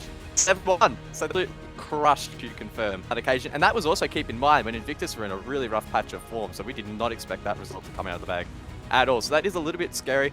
Elevate, on the other hand, they've played a little bit in the Operation Thai League. Again, good results, but they've been dominant there, so can't read into that too much. They haven't played it in APAC South that I can see, so maybe they've been able to hide it. I'd be pretty doubtful that Invictus would be putting a lot of weight on those Thailand VODs, because they probably honestly haven't even watched them, and if they had, you've got to take it with a grain of salt. So In terms of the veto, Elevate probably quite comfortable, but again, Invictus did manipulate it in such a way that they allowed Consulate through, so I'm sure they're feeling okay too. Xenox, final thoughts? I would probably say Invictus has won this map veto, to be honest, when I look at it. The fact that Consulate's even in there is quite hilarious, considering it wasn't, you know, what was it, July 22nd? How many days ago? 4 days ago, they beat them on Consulate. Why is that even getting down to the last 2? Of course, they're going to ban that out. They're not going to go for that repeat. And also, touching on what Guz mentioned, the QC game, that was a stomp. And that was also when QC was undefeated going into that game. That was a really, really massive win from IG on Cafe. I'd be pretty scared if I'm Elevate. Apparently, they're already scared, though. So, look, if they switch on, maybe it's all a facade, Mandik. Maybe Onigiri is tricking us. Maybe they are confident going into this. And I really hope that they are, because if they are confident and Invictus is confident, boy, we're in for a good one. Well, I'm sure there's one thing that Onigiri is not, and that's Two-Face. He's pretty damn humble, I'll say that much. But anyway, we're going to wrap that up here on the desk and throw it over to your wonderful casters, Devin Raven. Enjoy. Thank you, Manic. I'm keen to get into this. This is a really, really serious rivalry that we have between Elevate and Invictus, 2 teams from Southeast Asia. They've been playing against each other for so damn long, Raven, and they both think that the 2 teams to make it to Mexico through these playoffs will beat each other, but only one can go through the upper bracket. Yeah, I think it's really great that they both kind of see each other as their biggest threat in that regard. So yeah, this is a good way to get that matchup out nice and early. Still in the BO1 phase as well, I guess it's important to point out. But yeah, look, I'm really excited that it's going to Cafe. I think ever since we saw IG absolutely slapped Qconfirm 7-1 earlier this stage, seems to be a dangerous map for them. You heard it about 10 minutes ago from Onigiri on the interview. He is nervous. Invictus beat Elevate just the other day in APAC South. Invictus have not had a good stage, but they scraped into playoffs. And like you said, their recent form on Cafe is a 7-1 over Qconfirm and their 7-5 win over TSM at the 6th Invitational. So we have a lot of expectation riding over IG to upset over the Stage 1 champions. Definitely doable, but of course, as you said, Elevate, they are actually not a slouch on Cafe either. You know, like, they have played quite a bit of Cafe. It hasn't always gone their way. Bit of a, I don't know, a bit of a mixed bag, but generally it has been a map that has served well for them. You know, between APAC South and Operations High League, they are 16-6. I don't know how far back these stats go, but that's certainly going to get us a lot of coverage. So, look, I think this is going to be a hotly contested game, but I guess what's important is Invictus Gaming have given themselves their best opportunity to win this, I reckon, with this map. Yeah, I think that Invictus have everything going for them right now. It's just on to that execution. We've seen the inconsistency be the biggest enemy of Invictus. We've talked a lot about how Elevate were nervous going into this game, but Invictus are also victims of their own emotions. It tends to be that every now and then a player just isn't on the same page as everyone else on this team. I mean, I was chatting to Luna a little bit, and he said the exact thing. He said the sad truth is our form changes week to week, and they can't really put their finger on why. It just seems like different people shut down at different times. They need everyone on the ball with comms and decision making to make the way that Invictus wants to play, which is that more structured playstyle, to make that work. I think that's the key, is like, of course, Speakeasy has had an absolute stellar stage. Like, he really has. But the games where I feel like Invictus Gaming have looked like dangerous, serious contenders is when things really just mesh a lot better for them. Yeah, absolutely. And I remember the thing that Luna tweeted actually after they 7-1'd Qconfirm in that game where Speakeasy, well, I can't remember his final scoreline, it was like 17-1 or something. It was like ridiculous. Like, he's just insane. The thing that Luna tweeted was like, wow, Speakeasy's really good, but believe it or not, like, we actually felt like we played that well as a team. It wasn't just Speakeasy killing everyone. Yep. And you know, that resonated with me. And we are seeing a hint of this more structured playstyle that Invictus have been wanting to lean in towards. They said that since picking up Joe, they've tried to change their playstyle a little bit, lean into that structure a little bit more like teams like Knights or Fnatic might do. And we're seeing that here, you know, this is very much a sweaty strat. We like to see it. You know, if you rock up to rank, you see like a castle and a mirror, and on the other team, you're like, oh God, what have they got for us here? Paired with an Aruni and a Mute as well, that's a really painful defensive setup to have to deal with. It's really not going to be that easy as the attack is, but wait and see what Elevate do have in store for us. Now, the only thing of, I would say, notes to really point out on the Elevate side is the actual presence of Gridlock. The Operator we don't see a massive amount of anymore. I think Cafe is certainly one of those maps that we do see a little bit of Gridlock, but yeah, I'm really curious to see exactly how Elevate utilize this. Expected a bit of clog up those stairs, red stairs. Ooh, Jordan might find a C4 here, and he does! Opening pick of the game, Onigiri goes down. It's a big pick for IG, and already that's the diffuser down on the red stairs as well. Yeah, really, really good opening pick there for that C4, and losing the ace is going to be huge because they're not going to be able to get some of those line of sights with the breaches. They're going to have to use the Maverick, but 2 quick trades. That's certainly going to make it a bit easier. Now, Luna is still down below here. Could have a bit of an impact if Elevate aren't careful enough to find out this info.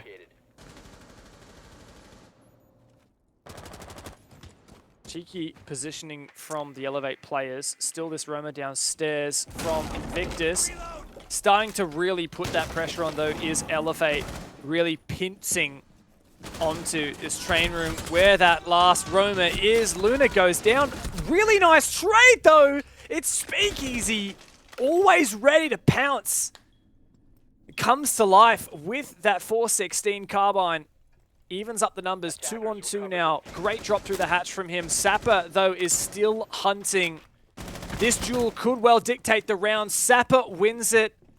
Now to finish off, it's all Joe, the newest member of Invictus. Doesn't have to push down here. Looked like he wanted to get aggressive, decided against it. Now this is going to be really big.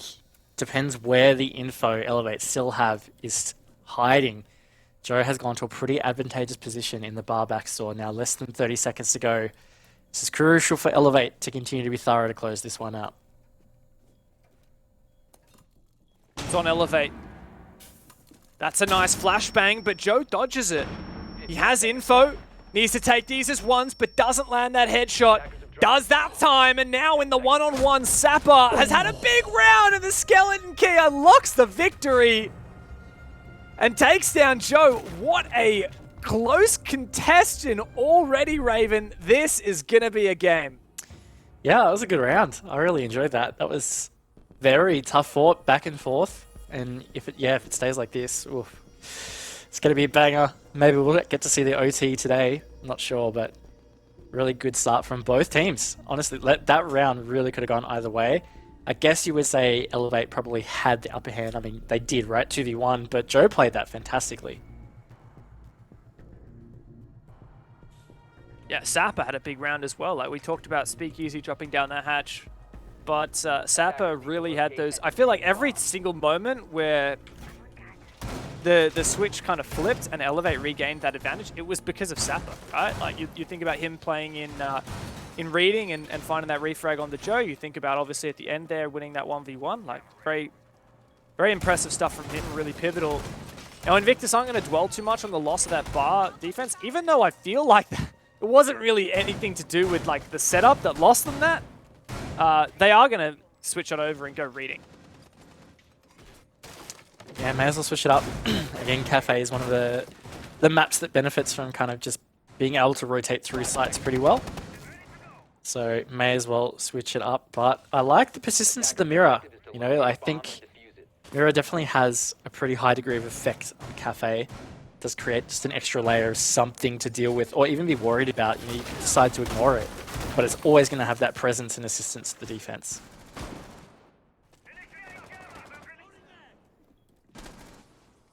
I'm actually thinking a bit about Onigiri himself right now. I mean, Spawn peaked in the first round. He'd already said that he was nervous.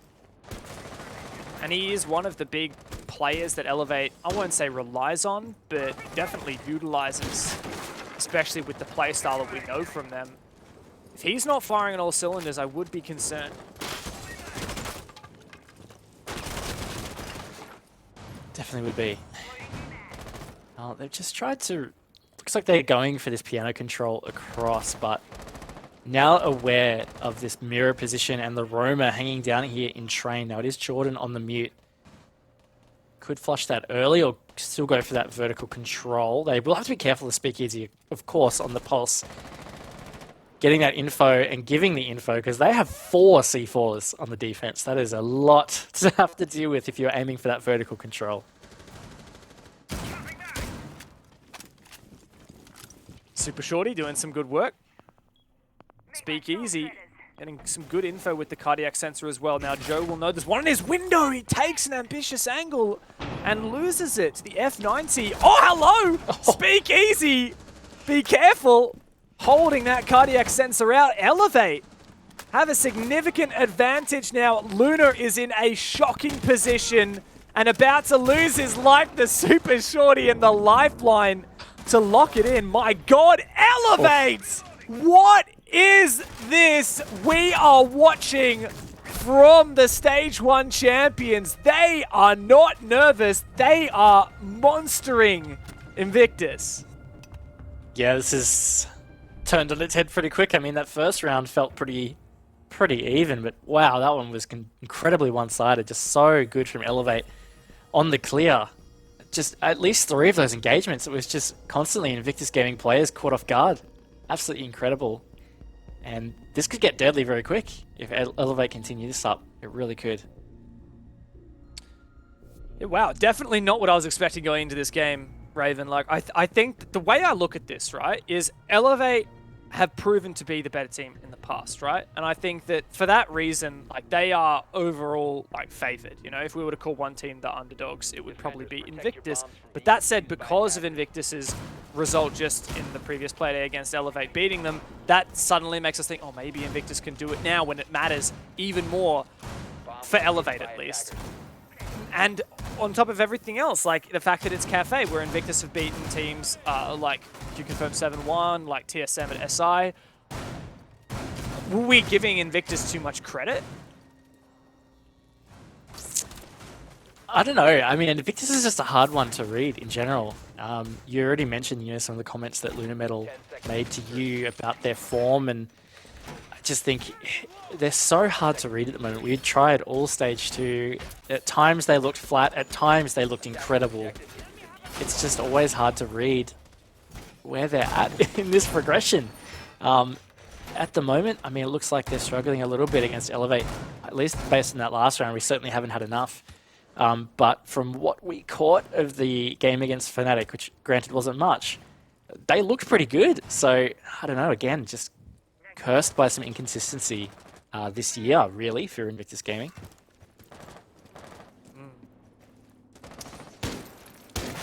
Yeah, I feel like it's kind of the wildcard situation. Like, we have such high expectations at the peak of this team, but it's just like, when is this going to happen? When are we finally going to see them? And every time we see a flash of it, it's literally the same for wildcard, right? Like, we see big victories from wildcard, and then we see them do terribly. It's just like Invictus. We see them have amazing showings, and then we get disappointed once again the next day. So true. But hey, look, still a lot of siege in this map. Maybe they can turn this one around. But at the moment, a pretty hefty mountain in front of them in Elevate. So they are going to have to try and cope with this. Now, this looks like they're about to start to clear out this position of Jordan. The concussion comes out. Big C4 doesn't hit the mark. In fact, barely hits Yanagiri at all. And on the swing, it's still Jordan that comes out the victor. Great job with the shotgun there. Elevate sent through the util, but not the follow-up. As a result, Jordan was given a chance there. The track sting is deploying. Don't know exactly where, but that will start to gridlock up some of these areas. It looks like Elevate have decided to ignore Jordan as I say that. Apparently not, because Napew's now been taken down. That's 2 dead bodies at the top of red stairs. Jordan is responsible for... Elevate really need to figure something else out, because this is not what we were hoping from them. Not in this round, but good from IG to really regather what had happened in the previous round and bring it back. Hysterics wants a little more, but Sapper, he is just on the prowl, and this is where it gets a bit tricky. Less than 45 seconds to go. Elevate, they're down 2 men. they can't find a quick response here before execute, it's going to get a bit hectic. And Hysterics with a tight angle here on this gunfight. Doesn't get the kill yet, though. Sapper worried about the crossfire he'll be walking into should he try and take this fight. Does have a stun, though, he could try and use. He goes for the peek. Hysteric gets him back. 4v2 now. BG Man has been sitting outside this window for the whole round. They know where he is thanks to that audio cue. Hysterics just jumps straight out. I mean, see you later, mate. But might not matter with no time left on the clock. DCH might have found a kill, but gonna have to do a whole lot more than that. Less than 10 seconds to go, and the last two swinging inside will be met with Invictus players ready and waiting. That is their first round, and a little bit of confidence restored. Yeah, quite a good round from them too, honestly. I really liked that from Invictus Gaming International, and it was much needed. I think, if anything, just for their confidence, to really get them in the game. It always helps to get that first round on the scoreboard. You know, when you're still looking at your score as the donut, it's just got this little unspoken pressure of, can we get one round on the board and then just work on from there? Now that they've got that, they're going to go back to reading Fireplace. Now, that was the one that we saw go very heavily in Elevate's favour in round 2. So hopefully IG have something up their sleeve. Defenders, protect your bombs from being defused by attackers. I tend to really be expecting more on the defense than on the attack on Cafe. I mean, Cafe is, funnily enough, tied with Chalet, the least played map in APAC South. Was a 44% defensive win rate, but I don't think you can count that because we had Invictus versus Q-Confirm, where Invictus just destroyed Q-Confirm on the attack. So I feel like those stats are biased. Like APAC North, it's 53%, so again, not very defensive sided. But I don't know if you would agree with me. I feel like Invictus should be aiming for a 4-2 here. 3-3 is probably okay. But a 4-2 is really what they'd be looking for. And to already be on the back foot starting on their defense, I'm a bit concerned. Yeah, no, I tend to agree. I think 4-2 is really the pass mark for your defense half on Cafe. Kind of always has been. But yeah, they've really set themselves a bit of a tough spot to come back from. It would mean, 4 rounds in a row. But look, wouldn't put it past them. I think they can do it. Yeah, they're up against a tough opponent. It's not going to be easy.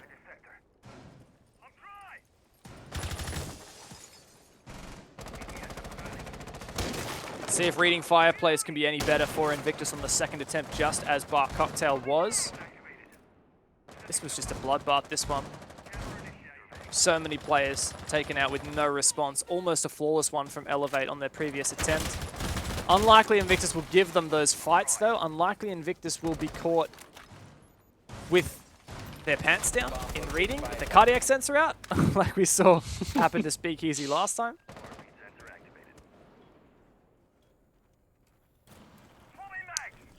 Yeah, good signs in the first minute at least. Elevate haven't ran over the top of IGs. That previous round looked solid, but that is a great shot from Jordan onto Onigiri. That's a really important opening pick. Actually, the third opening pick Jordan's found so far. He's going to jump out, almost gets another one. DCH barely wins that fight. Is worried about a run out as well from Bakery. So many different places that Elevate are wary of. I don't think Invictus is even going for that, so they're just being hyper cautious. But at least they did trade back that pick. But once again, it is a hard breacher who goes down. Fortunately, there's BG Man with the Mav, but realistically, how much of his hard breach are you going to use? Oh, definitely true. Oh, yeah, this is big. BG Man's just going to go in, but he doesn't even win the first gunfight to Speakeasy. With the UMP comes out on top. Invictus Gaming doing a much better job standing up to the aggression of Elevate right here, and it's found Elevate now in this 3v4 man disadvantage. A lot of potential for BG Man, but Speakeasy is not going to be caught off guard for a second time. Napew keen to push down the 90 hallway. Hysterics really feeling this pressure now, concussed out. C4 takes DCH even lower. I love that use of the track stingers as Hysterics somewhat distracted, but Speakeasy does finish off DCH. Hysterics, great read, starts to push on through, but Sapper takes him down. 2-on-3 now. Sapper once again comes to life. 6-1 on the scoreboard. Luna and Joe now to retake. 20 seconds left on the clock. Joe making his way down White Stairs. They should know where he is. Luna as well. His position should be revealed. Sapper should have this. And now Napew They haven't even been planting this whole time. Can Joe deny it? Sampa has been on fire. He has to lock in this kill, but Napier gets that diffuser down. Joe clutches it, walking over the track stingers and the pistol to take down Napier. The 1 versus 2 ties up the scoreline. Wow, that was a bit of a swing kind of round all over the place. Felt like IG had it, and then Elevate just did a really great job getting themselves in that position, even get the plant down. But Joe playing the clutch perfectly. Really good job, and again, importantly, Invictus getting another round on the board kind of keeps them in touch with what we're considering their par mark, Dev, being a 4-2 half. And generally, of course, they really want to get out of the trap of a 3-3 half on their defense on Cafe. Like, they really need to get a good advantage going in that second half to give themselves a great opportunity to close this out. Absolutely. Now, while I take a bit of a breath from this is what is shaping up to be quite an exciting game, let's turn our attention for a moment to a game that has happened off stream. The other upper bracket match has already ended, Raven. Damwon Kia taking quite a significant victory over Q Confirm. Yeah, really solid effort. We saw Q Confirm, really come back into some form a little bit earlier today, but Damwon Kia just proving that they are a bit of a force at the moment in APAC. Certainly not unexpected to see them make the run that they're having right now. As I was saying earlier when we kind of talked about it, Dev, I really hope we get to talk about Damwon a little bit more in a match later. But I can't believe we haven't actually casted them yet. I know. They're incredible. Certainly one of my favorite teams in APAC at the moment, I have to say. 100%. Very exciting storyline for them. They came up through relegations. Promo relegations. Pretty exciting. But looking back on this game, Elevate and Invictus, one of these teams will be facing Damwon Kia in their next match, and that match will be for a spot at the Mexico Major. Huge. And as we've said, Elevate, they had it on a, I wouldn't say on a silver platter, but they had it there for the taking. All they had to do was beat IG, even by overtime, in the last playday in APAC South, and they couldn't. IG took that away from them. So again, losing to IG here would really hinder Elevate's opportunity to get another chance at that major spot. So this is it's a really big matchup right now, and Elevate, certainly to a degree, I guess, trying to get a bit of revenge from Playday 7. Got to get the monkey off the back first. Onigiri finally gets a kill, and is not the opening death. Perhaps the confidence booster that he needed. As he flexes onto that, Sophia ditches the hard breach, says, Napier, can you please take that away from me? Need to go frag. Hysteric's going to make a play here. Oh my god, this could be huge if it doesn't go unpunished! Hysterics! What is this man doing on Bakery? He cooks up a storm and takes down Onigiri and BG, man, both. It might not matter if Elevate just stormed through, but Joe, you blink and you miss it. He's in a 1v2, half the round in, and these teams are putting on a show. It is a massacre. Elevate don't a single man after that Hysterics flank, and they take the lead once again. It could have been so big from Hysterics if he managed to get all three. Like, really would have changed the tide of that round. Was it already so big like that? I mean, it was, but at the end of the day, like, the rest of his teammates crumbled, and Joe ended up in that 3v1 situation. Let's turn the tables. Let's say he did get all three. I guess worst case scenario, they still would have ended in a 2v2 scenario to close the round out, which is obviously much more winnable. Yeah, look, it was definitely big, but it's just unfortunate that Elevate had enough pressure elsewhere that the rest of the defense kind of crumbled as it was. Did leave it on Joe's shoulders. Can't clutch them all, but yeah, Elevate, they jump out to this lead now. It's 3-2 for the half. Last round here for Invictus to try and at least tie it up and not let Elevate take that 4-2 advantage.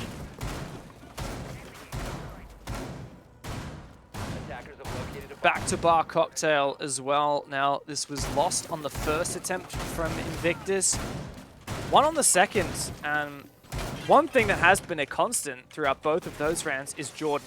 And Jordan having such a big impact holding on to Cocktail. If I'm Elevate, I want to be focusing on just getting that control and really shutting down Jordan. 10 seconds to go. Yeah, he's definitely been having a good game so far.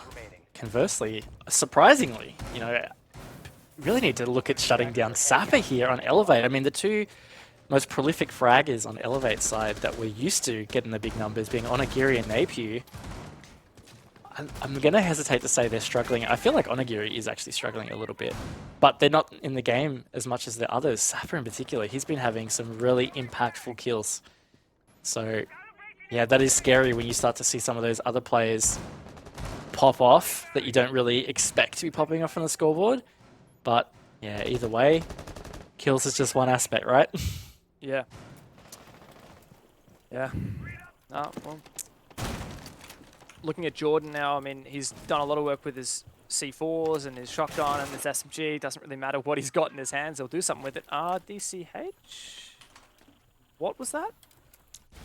Fell off the roof, I reckon. How do you fall off the roof on Cafe? Can you, like, did he, like, jump onto a ledge somehow? I was going to say, I think there is a ledge vault. Not sure if that was it or not. Didn't quite see. I don't know why he would jump on the ledge. I mean, a bit of comic relief for you in the middle of this fairly tense game, but hey, you know, even the best of us do it every now and then. I just want to know what they're going to do to Jordan other than just kind of like, once again, go into the meat grinder, spamming the util. They've tried this before. Oh It didn't work in the past. It does this time, though Hysterics does take down Sapper. Yeah, at least there was a trade there, but not an easy position for Jordan. And honestly, he was really close to being able to even trade himself. I'm not sure, but it looked very close to the player on red that peaked. Either way, 4 versus 4. Just over a minute to go. Still some really good positions held here by IG. Hysterics below in particular, you just know that is never going to be a safe thing for the attackers. Hysterics can certainly make that impact on the flank, or he'll surprise you in all kinds of ways. Yeah, the player who's really been the highlight of the game so far, in my opinion, Sapper, and he's taken down. Perhaps that's cause for concern for Elevate, but apparently not when Napier can just go Fragmite on us and shuts down that X Factor you mentioned from Invictus. Still a strong setup here for the defense. Like, you've got a mirror window, but wait a second, BG Man's all the way up in heaven. How on earth did he get here? He just repelled in because this castle barricade. They've given him free reign. That is pretty dangerous. And of course, there is just that little run across that is always prepared by the defense there. And his sledge anyway, he can just bust down this castle barricade, which he does, clears the mirror spot. And now this is really hectic. And look at that, he's going to punish them. There's just no way this works for Invictus. Not when BG Man's in such a strong position. Speakeasy's last one left. 1v4, 1v3, 1v2, 1v1. Speakeasy. It's all on Napier, and Speakeasy gets the 1 versus 4 clutch. I can't close my mouth to make words, Dev. Oh my gosh, Speakeasy is just an enigma, man. Oh my lord, that was just incredible. That just looked like his mind went on rails and he's like, this is what I have to do. And that was just incredible. Oh, I cannot believe that. 1v4 in about 12 seconds? I didn't see how much time was left, but I'm pretty sure the timer is in the red. Like, that's crazy. That is just unreal. Like, you think a lot of the time, in order to win a 1 versus 4 clutch, you have to do something crazy. You know, you have to deny the plant. You have to be the one pushing. He didn't. He kind of just, like, he was hiding in washrooms, prone, and just found the first one on an off angle. And then there was that moment of panic. Like when there's a fire in the stables and suddenly the shrieks just drown everything else out. All reason goes out the window and Elevate are scrambling. They couldn't contain themselves. By the end of it, Napier had no choice to go for that 1v1. He wasn't favored, but every single moment before that, surely there was something else Elevate could have done. But when you're in a position like that, there's just no way you can think straight. And I think this is where we're starting to see kind of that mental fortitude showing or lack thereof here. Unfortunately, like that was a bit of a frazzled moment. Yeah, it was.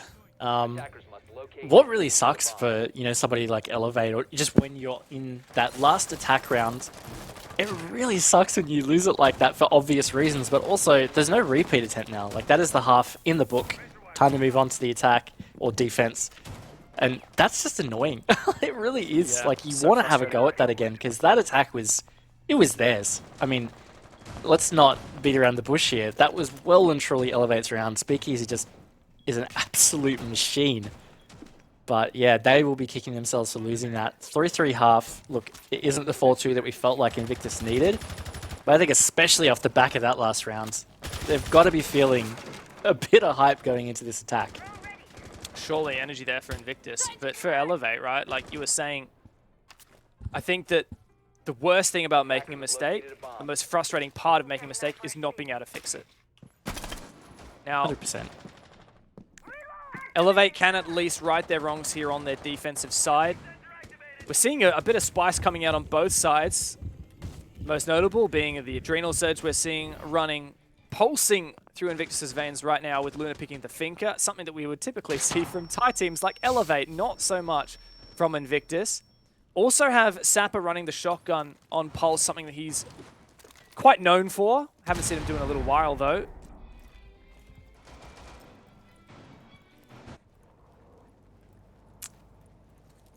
Pretty good map control from IG, but has taken them half the round to get here. Really great intel gathering here from Sapper. He's got 3 positions to call out.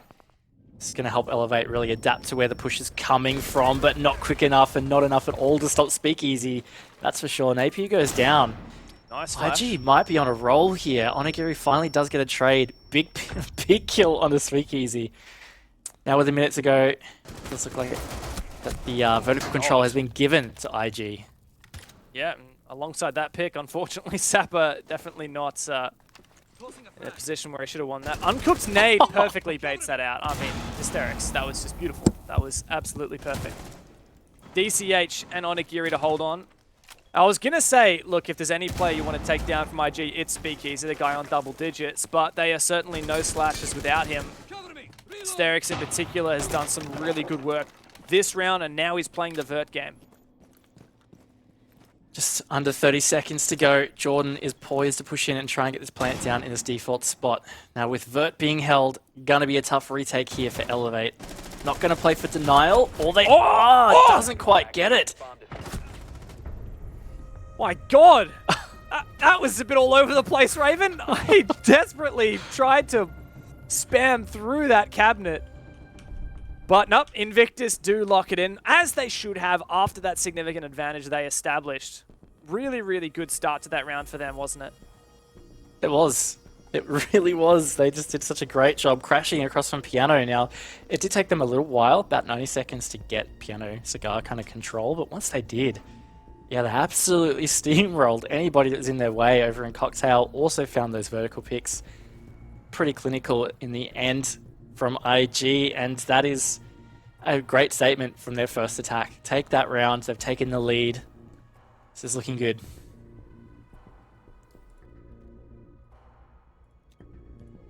Yeah, pretty big moment now for Invictus. Like, we've seen flashes of greatness this game, but this is the first time we've actually seen them properly leading.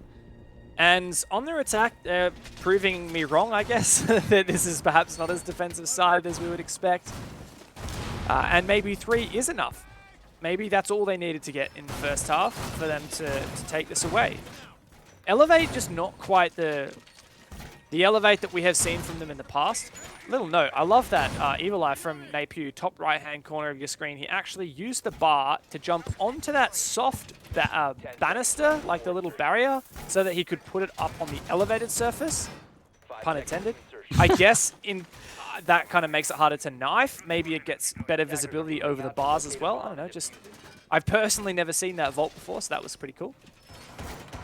I think it might be for the default that you see near the trash bags. Yeah, perfectly just highlighted there by the observer, because it's not going to see the other default, which is right near the new hatch pillar kind of area.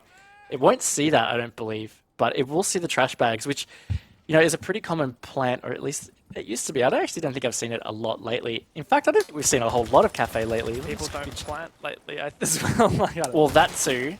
Yeah, it's equally least played in APAC South, so we haven't had a lot of Cafe to really go off lately. But yeah, that trash bag plant is definitely a hard one to deny if you have lost backstore control.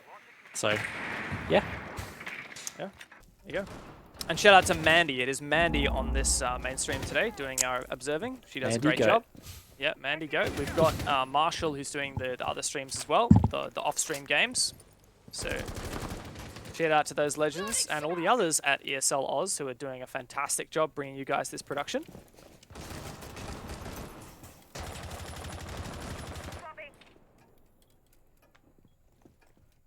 Onigiri is in a battle for his life right here in Piano. He's in a pretty precarious position in that corner, honestly. Can't really get back to 90 or even a cigar double if they can stay watching us on Repel. Is that player upside down near Piano? Luna is a millimeter away from finding a kill here. Doesn't get it. Actually, he does in the end. Onigiri is not really having a great game here on Cafe. Really well shut out from Invictus. It's going to give them some control, but not much time left on the clock. I can't help but hear Onigiri's own words in my ears that he was nervous going into this game, that he was scared of Invictus. They said Invictus would be the biggest challenge for them. And we're seeing that right here. Yeah. See what Hysterics can do moving on through. Got a nice angle. Napier wants to do a bit of damage. Oh my god. I have no idea whether Napier realizes how low Hysterics is right now. But he's going to be playing very cautiously and waiting for his teammates to take down that Evil Eye before moving forward. Looks like that's exactly what just happened, so going to make it a little more comfortable. Now, DCH is still sitting in the vert position. He could have a massive impact with his C4 for denial. He has kept in his pocket patiently until this point. Under 30 seconds to go, IG are just finalizing their little setup for an execute here, but it is time to get a move on. Less than 20 seconds, here it goes. That logic bomb does detonate. There's still info on site though, however. DCH may well be able to perform a saving grace for Elevate. That could be perfect timing, but no! Too late!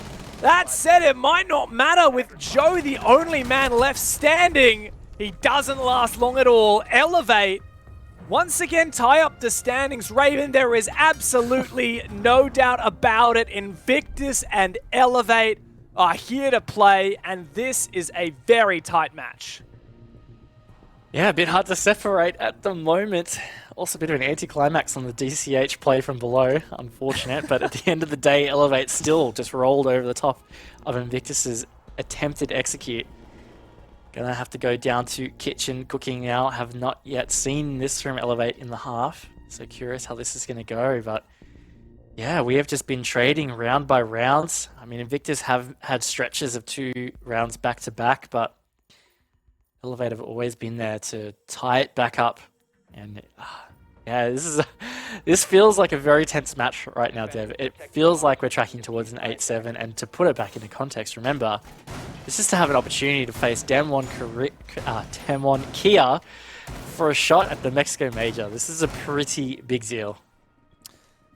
That's it. And to reflect on what we've been talking about this whole time, right, is that Invictus Elevate game from Playday 7. You said it, right? Both of these teams needed to win that game. Invictus needed to win it to qualify for playoffs, which would mean just a shot at the Mexico Major. If Elevate had won it, which they didn't, they would already be qualified for Mexico. They would have just trumped Knights and got that direct invite. But no, because of that failure, Elevate is here, and they have to once again face their demons in Invictus, potentially even Damwon Kia later on today.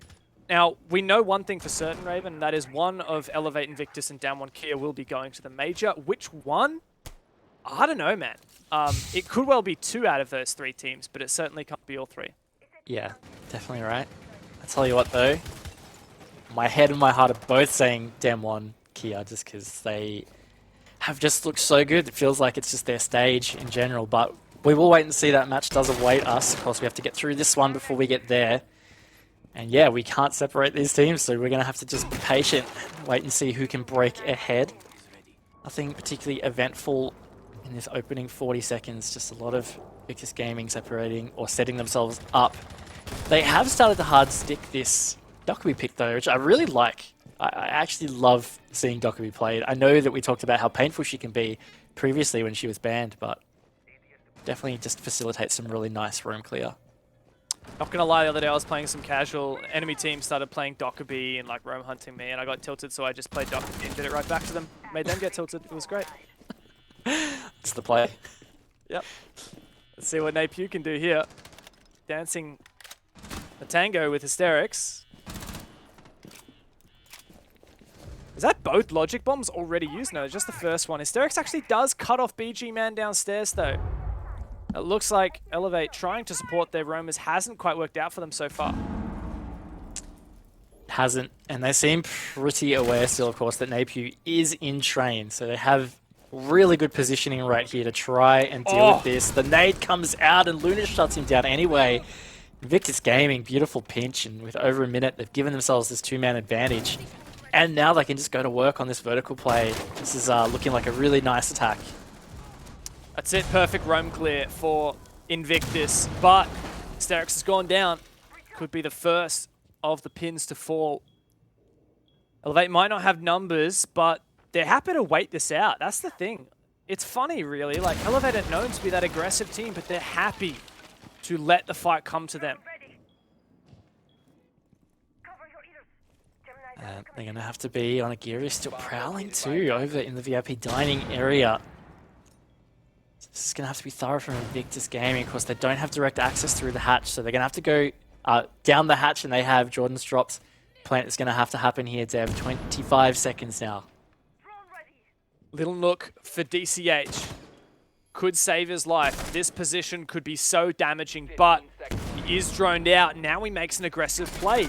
Right in front of the bird. Out come the stuns. Out comes the util. But two can play at that game. There goes the C4, but Speakeasy.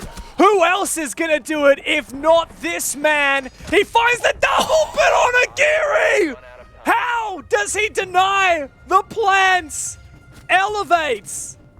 They win the round out of nowhere. That has just been absolutely snatched by Onigiri. I'm not sure what happened. Speakeasy was looking at that angle. I swear he was looking at the double from Freezer as Onigiri vaulted. I don't know. Didn't quite see. Maybe he was stuck in a reload animation. I'm honestly not sure. I'm also quite shocked, but at the end of the day, that's how it happens sometimes. And we saw the 1v2 from Joe. You know, Invictus Gaming have certainly stolen their fair share of rounds as well. But it gets scary at this end. That's Elevate inching closer and closer to match point. One round away from it, in fact. If they are able to take that here, that would be devastating for Invictus. Just like we saw the 1v4 clutch from Speakeasy and the 1v2 clutch from Joe, those moments are moments when Elevate will be kicking themselves. And that's exactly what we just had from Invictus. Invictus had everything lined up. Speakeasy got the two difficult kills, and he couldn't get the one easy kill that would have meant the round. What a critical mistake that may have a ripple effect here. Elevate just barely dragged that across the line. And, I mean, massive credit to Onigiri. He's had a rough game, been opening death time and time again. But with a play like that, surely his confidence has suddenly been put back into his head, and he's just ready to play because, I mean, that kind of thing, it never happens. Yeah, and it's also the kind of play that can be really dangerous for motivation if you're on the Invictus side at least. You know, Onigiri would have probably been pretty up and about and happy with himself to have pulled that round out, and they're on a team house together, you know, like they can celebrate super quick between that round and really vibe off each other, and that can just turn the tides. Like, we could see Elevate just continue to close the match out from here on, just based on the momentum of that last round. Like, that can seriously happen. So, yeah, that could be a round that Invictus Gaming go back and absolutely kick themselves over. Yeah. Well. Oh no. Spawn peek. Well, not spawn peek, but just an aggressive window peek. It's a nice early one for Napew, and I mean, we've already said that if I was Invictus, Mental would probably be down the shitter, but, you know, we'll see if that's the case. I think that's probably just furthered after that additional aggressive peek.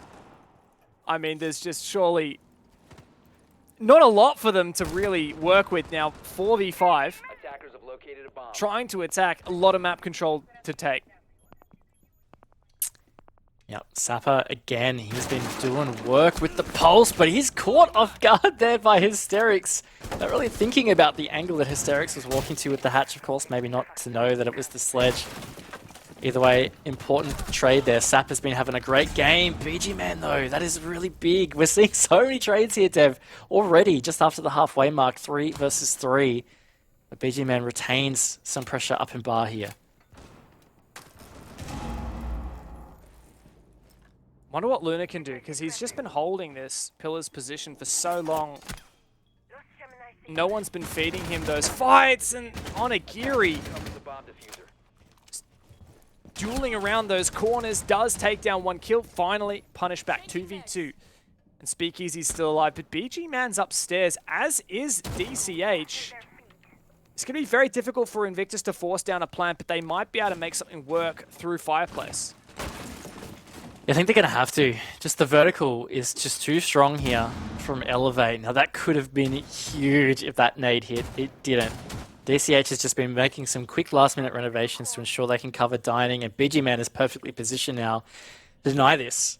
Certainly going to be a tough execute here, Dev. 20 seconds, Invictus, they're going to make a decision. Look at the way they go deep. But they can't decide where they're going to play. Invictus do start to force this plant down. Luna has to cover. Surely, ideally, it would be the other way around, and here comes BG Man. That diffuser gets planted. BG Man would surely have heard that. A pre-fire, though, might reveal his position. DCH now above. Another pre-fire, but still doesn't get it. Speakeasy comes from around the corner. A 3k on for the round. DCH has to 1v2 now with the slug shotgun, but he can take down Luna. 1 versus 1. Speakeasy has the winning angle here, but he can't land the shots. No time for DCH to rotate. He's got to make it count. Speakeasy, once again, he steps up for Invictus. Cafe is his territory. And once again, the round count is even 5 apiece. It is. Far out. Invictus pulling that one back. Really felt like Elevate just had everything going for them to push towards match point, but this game, man, it doesn't feel like anyone's ever going to get that degree of separation. Again, it feels like we're tracking towards OT, but right now it is danger zone. 5-5. Next round winner will be on match point, and that is where it gets a bit scary.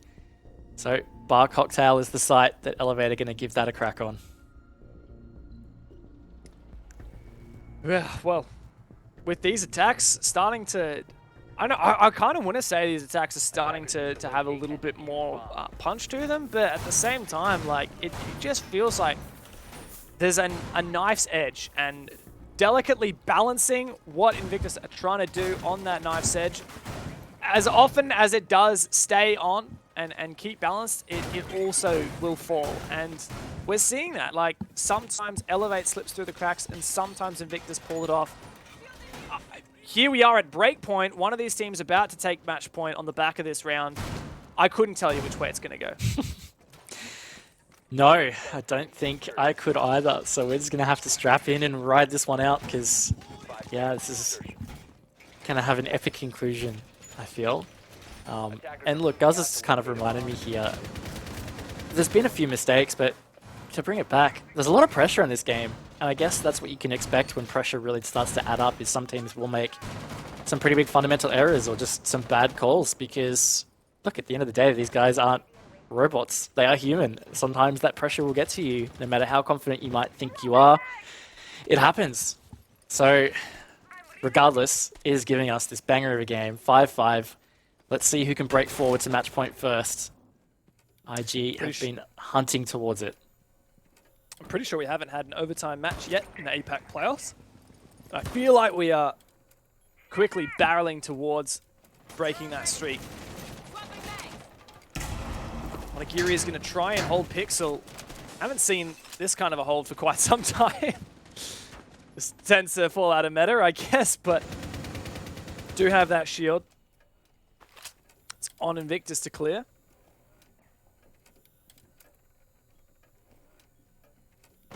Onigiri again. He got absolutely destroyed when he tried to play from the couches last time around. He's trying it yet again. Not quite as deep in the corner, but still think this is going to end in his doom if this just gets droned out. Either way, IG just trying to not overextend. Almost half the round gone. Haven't really been able to get off the roof. Just really being careful about the way they progress. And uh-oh. DCH below. Nomad's banned. He knows he has this opportunity, but he has incorrect info. There was no one repelling south, so we can't actually get a run out there. I think at this point, there's actually no one repelling anymore. The Victus has started to move into that next phase, really starting to put pressure onto Piano, take that map control. Joe is in. Jordan is in.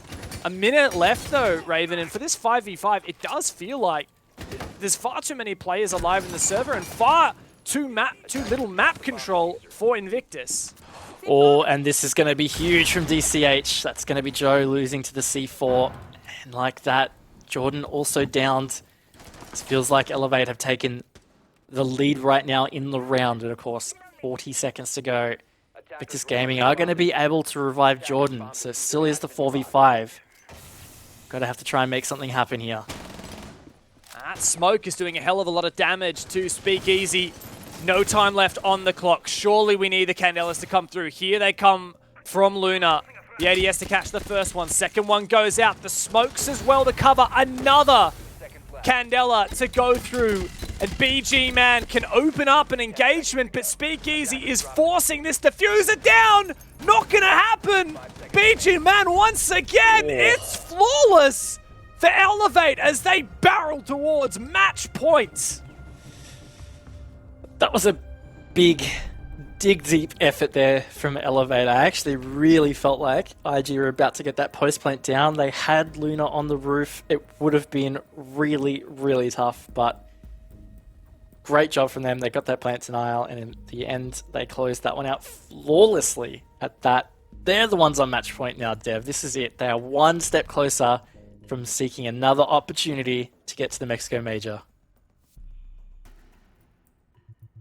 One step closer. This is a best of one, but it will qualify you for that big match, that game against Damwon Kia, still waiting for you in that upper bracket final. Winner of that game will go to the major.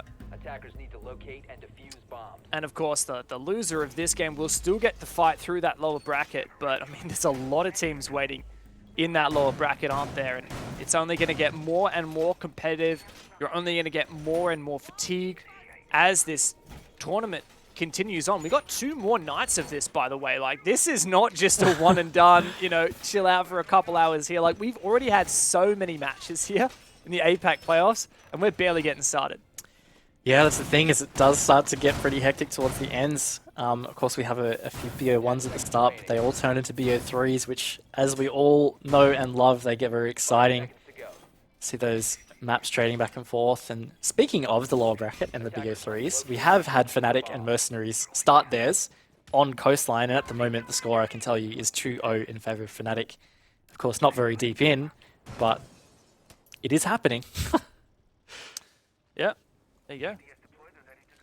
I mean, I would hope to see something from one of the South Asia teams, but I have no doubt Fnatic have a lot more to show us this tournament than what they have so far. Now for Elevate, I like that aggressive C4 placed on the hatch. Now remember, this is a kitchen defense, mate. This is all the way down. Kitchen defense. Napier's going to back off the back of that aggressive C4. Just love you and leave you. Yeah, that's it. Alright, first minute in. Still haven't had the opening engagement. Feels very tense right now. This is going to be a very telling sign of how the round goes. And in fact, Elevate have all kind of defaulted down. I don't think we've seen them play this passive for the entire match. Not going to contest any aspect of this roam. Just going to play from sight, contest vertically. Looks like there's one extension down in the VIP dining. So yeah, I think this is just going to come down to IG's pacing and how much pressure they can get from the verticals. If they manage to find 1 or 2 picks, going to be set up for a pretty solid end of round. That said, there are some dangerous elements could potentially throw a spanner in the works when it comes to execute. One of them, we got BG Man with the M870 shotgun instead of that 416 carbine that you'd usually see on the Jaeger. Pretty uncommon. Curious whether he'll have an impact with that late round.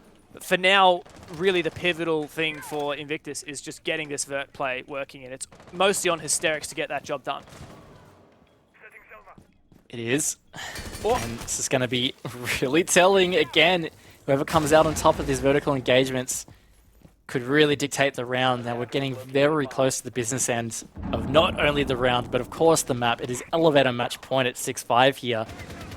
This is going to be crucial to see who gets this opening pick. Sapper is just absolutely surrounded, but he has backup from Onigiri. And I believe, did they just get both the kills? I can't quite tell, judging by that. Like, which players died there? I don't know. Hysterics is no, okay, we do still have Jordan alive outside, even though the player who walked into Bakery did fall, and now Hysterics desperately walking down. This is match point for Elevate, and they look like they might take it right here. Invictus to desperately push on through, but Napew's ready and waiting. Traded back again. A one-on-one, and the timer runs out. Invictus cannot push overtime. Elevate get their revenge, and they make it to that upper bracket final. Huge, yes, they have Demon Kia awaiting them for a shot at the Mexico Major. That is going to be an absolutely monster matchup. Super excited for that. But look, Elevate, really good job. IG threw everything at them. They started really strong. That 3-3 half was looking pretty decent from Invictus Gaming International. Speakeasy yet again with another stellar matchup, but at the end of the day, Elevate managed to claw ahead, and absolutely incredible effort. What a storyline for these teams as well. We've really jacked up Invictus. We said that they had so much going for them, right? Like, the 7-1 over Q Confirm on this very map, beating TSM at the 6 Invitational on Cafe. The fact that they took down Elevate just the other day and denied them that major spot. Surely we thought that Invictus would have it, but no, Elevate were here and they got their revenge. Onigiri mentioned the nerves. He overcame them. Even though he didn't really light up the scoreboard that frequently, when he did, it was hella impactful. And just overall, what a game from Elevate. Yep. Another just fantastic installment in this storied rivalry. Yeah, and look, speaking of Onigiri, I'm just looking back at our match history. Didn't get a chance to look because it all got a bit chaotic, but that round that Onigiri did get that clutch was like 2v4 or whatever it was. I can't remember. Kitchen cooking round 9. If he hadn't done that, in theory, IG would have been on match point because they did go on to win the next round.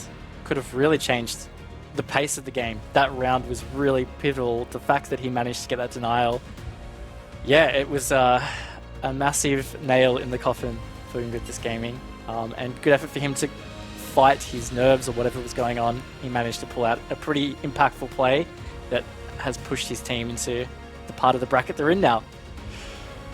Yeah, we've already spoken to him once. I'm looking forward to chatting to him again, but for now, let's toss back to the desk. Yeah, I'm looking forward to having a chat with Onigiri as well, considering, you know, all the nerves that were playing into that one. We've already heard from him, and obviously that was a big grudge match for Elevate to walk away with Xenox. It's the implications of that as well, quite large. Well, I mean, you said that Onigiri wasn't two-faced like that. I feel like maybe he did trick us in the end. He came in, of course, off the back of their previous win, saying how nervous they were and they weren't quite sure. But look, I'll say this. I think at the end of the day, once you get into the game, you play a couple of rounds, I think you just end up finding your form and finding a bit of that rhythm, and Elevate too strong in that second half off the back of what was a very strong, even first half. And I think I even said it to you, Rob, in the green room. I thought this game's going to go to OT. It's going to go the distance. In the end, it doesn't. But obviously, 7-5 scoreline suggests it was still pretty close. And look, to be honest, I think Onigiri played heroics, so it's fitting that he comes in for the interview once more. Let's bring him in. Onigiri, was that a huge sigh of relief, my friend? Yes, my heart, my soul, like my heart is popping off on the last round.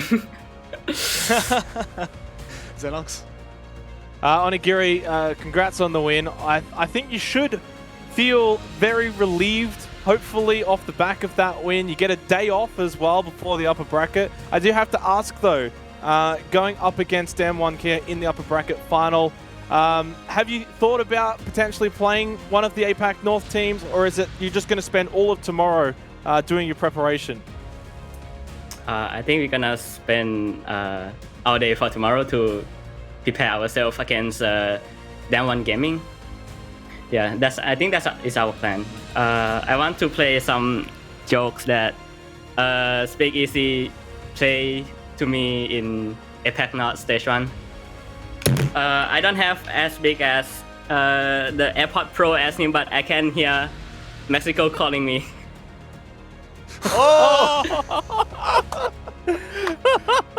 I'll jump in. I'll follow up on that, Onigiri. Of course, if you win the next match, you head to Mexico. What would it mean for you and the team to go to your first international land? Is this a really big step for me because, like I said, the last two major is online, and this is my first land also.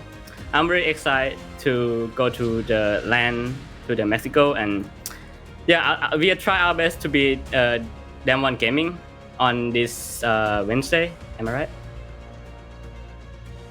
Yes. Yeah. Okay. Yeah, you'll be playing Damwon on Wednesday. Yeah. Just very quickly before we let you go, Onigiri, I'd love to hear, because the interview that we had with you were talking about the fact that you were quite nervous and and your team was a bit hesitant going into this matchup. Was there anything that calmed you before going into this game against Invictus? We, like I say after the mercenary interview, like we picked the map that we most confident, and we said that take it easy, don't put the pressure on yourself, and we can do it, and hope. Hope. Well, I guess that's all you needed, because you've come away with the victory and you continue in the upper bracket. Onigiri, any final words before we see you, or maybe see you on Wednesday? Thank you for Elevate fans for your support and everything. We'll try our best on this Wednesday to go to Mexico, and yeah, wish me luck again. We wish you all the best of luck, Onigiri, and yeah, we may actually see you on Wednesday, so take care. Okay, thank you, sir. Have a good day. Bye-bye.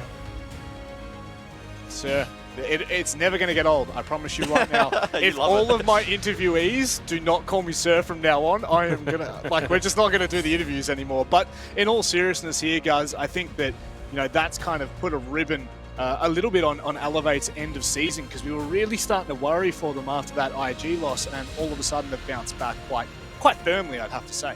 Yeah, what a statement, and I think the real positive for them was Speak Easy for Invictus came into this matchup and was absolutely popping off, and so many of these rounds would not have gone the way of Invictus had it not have been for Speak Easy. So for Elevate to be able to bounce back from a lot of those rounds and bring it back in the end is really impressive, and they are so tantalizingly close now to that Mexico major. If they win their next best of 3, boom, they're in. If they lose it, they still have another chance in the lower bracket final, so they are seated in such a great position.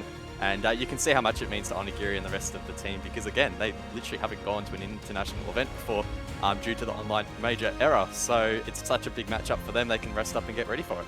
And you know what, we can have a look at how that's going to pan out, because we've got the bracket ready and updated. Xenox, now we are into the best of 3 format. I mean, we kind of already were technically, because we're currently Fnatic and Mercenaries are playing down in that lower bracket. By the way, Fnatic are up 4-1 on Coastline Attack. It looks like 5-1 as they head to the half, but in all things being considered here, is this how we expected things to be playing out? Well, keeping the focus on the upper bracket, because obviously the lower bracket still has a lot to play through, which is why we've still got a little bit today, and then of course all of tomorrow. Damwon Kia, Elevate, I don't think there's a better matchup for the upper bracket, considering of course looking at the top half and the bottom half. I think you've probably got the 2 best teams in that upper bracket final, North versus South. I mean, you've got all the storylines there. The spot for Mexico up for grabs. The bright side for the loser is that they, of course, drop down to the lower bracket final immediately. So you get 2 opportunities now. That's the benefit for making the run through the best of ones in the upper bracket successfully. You get 2 opportunities. I would be very shocked if it's not these two teams going through. That would be my bet right now. Damwon here and Elevate to both go through. Whoever loses it to then win the lower bracket final eventually, which would kind of mirror stage 1 a little bit as well. So I think that's pretty much going to expectation. And also, I'm pretty sure, Guz, are you like 6 from 6 now or something? Yeah, there's a lot of rivalries over the course of the APAC playoffs, but one of the biggest rivalries, of course, is between me and Dev for the predictions. We're actually both, I believe, going 6 and 6 at the moment, so that is one hell of a storyline. Keen to see if I can keep that form going, and honestly, I am so surprised. Often, the first round being BO1s does throw out some unexpected results, but for the most part, it seems to be treating us kindly so far, but I do not expect that to last. There's always a twist in every tale here in APAC, and especially when we start to get down and dirty, I guess, in that lower bracket, that's when things are going to get really, really spicy. And down and dirty we're about to get. It's best of 3s time, that's for sure, guys. I'm going to say goodbye to you two gentlemen on the desk. We'll see you on the other side, but as casters. So don't go anywhere, we'll be back after this.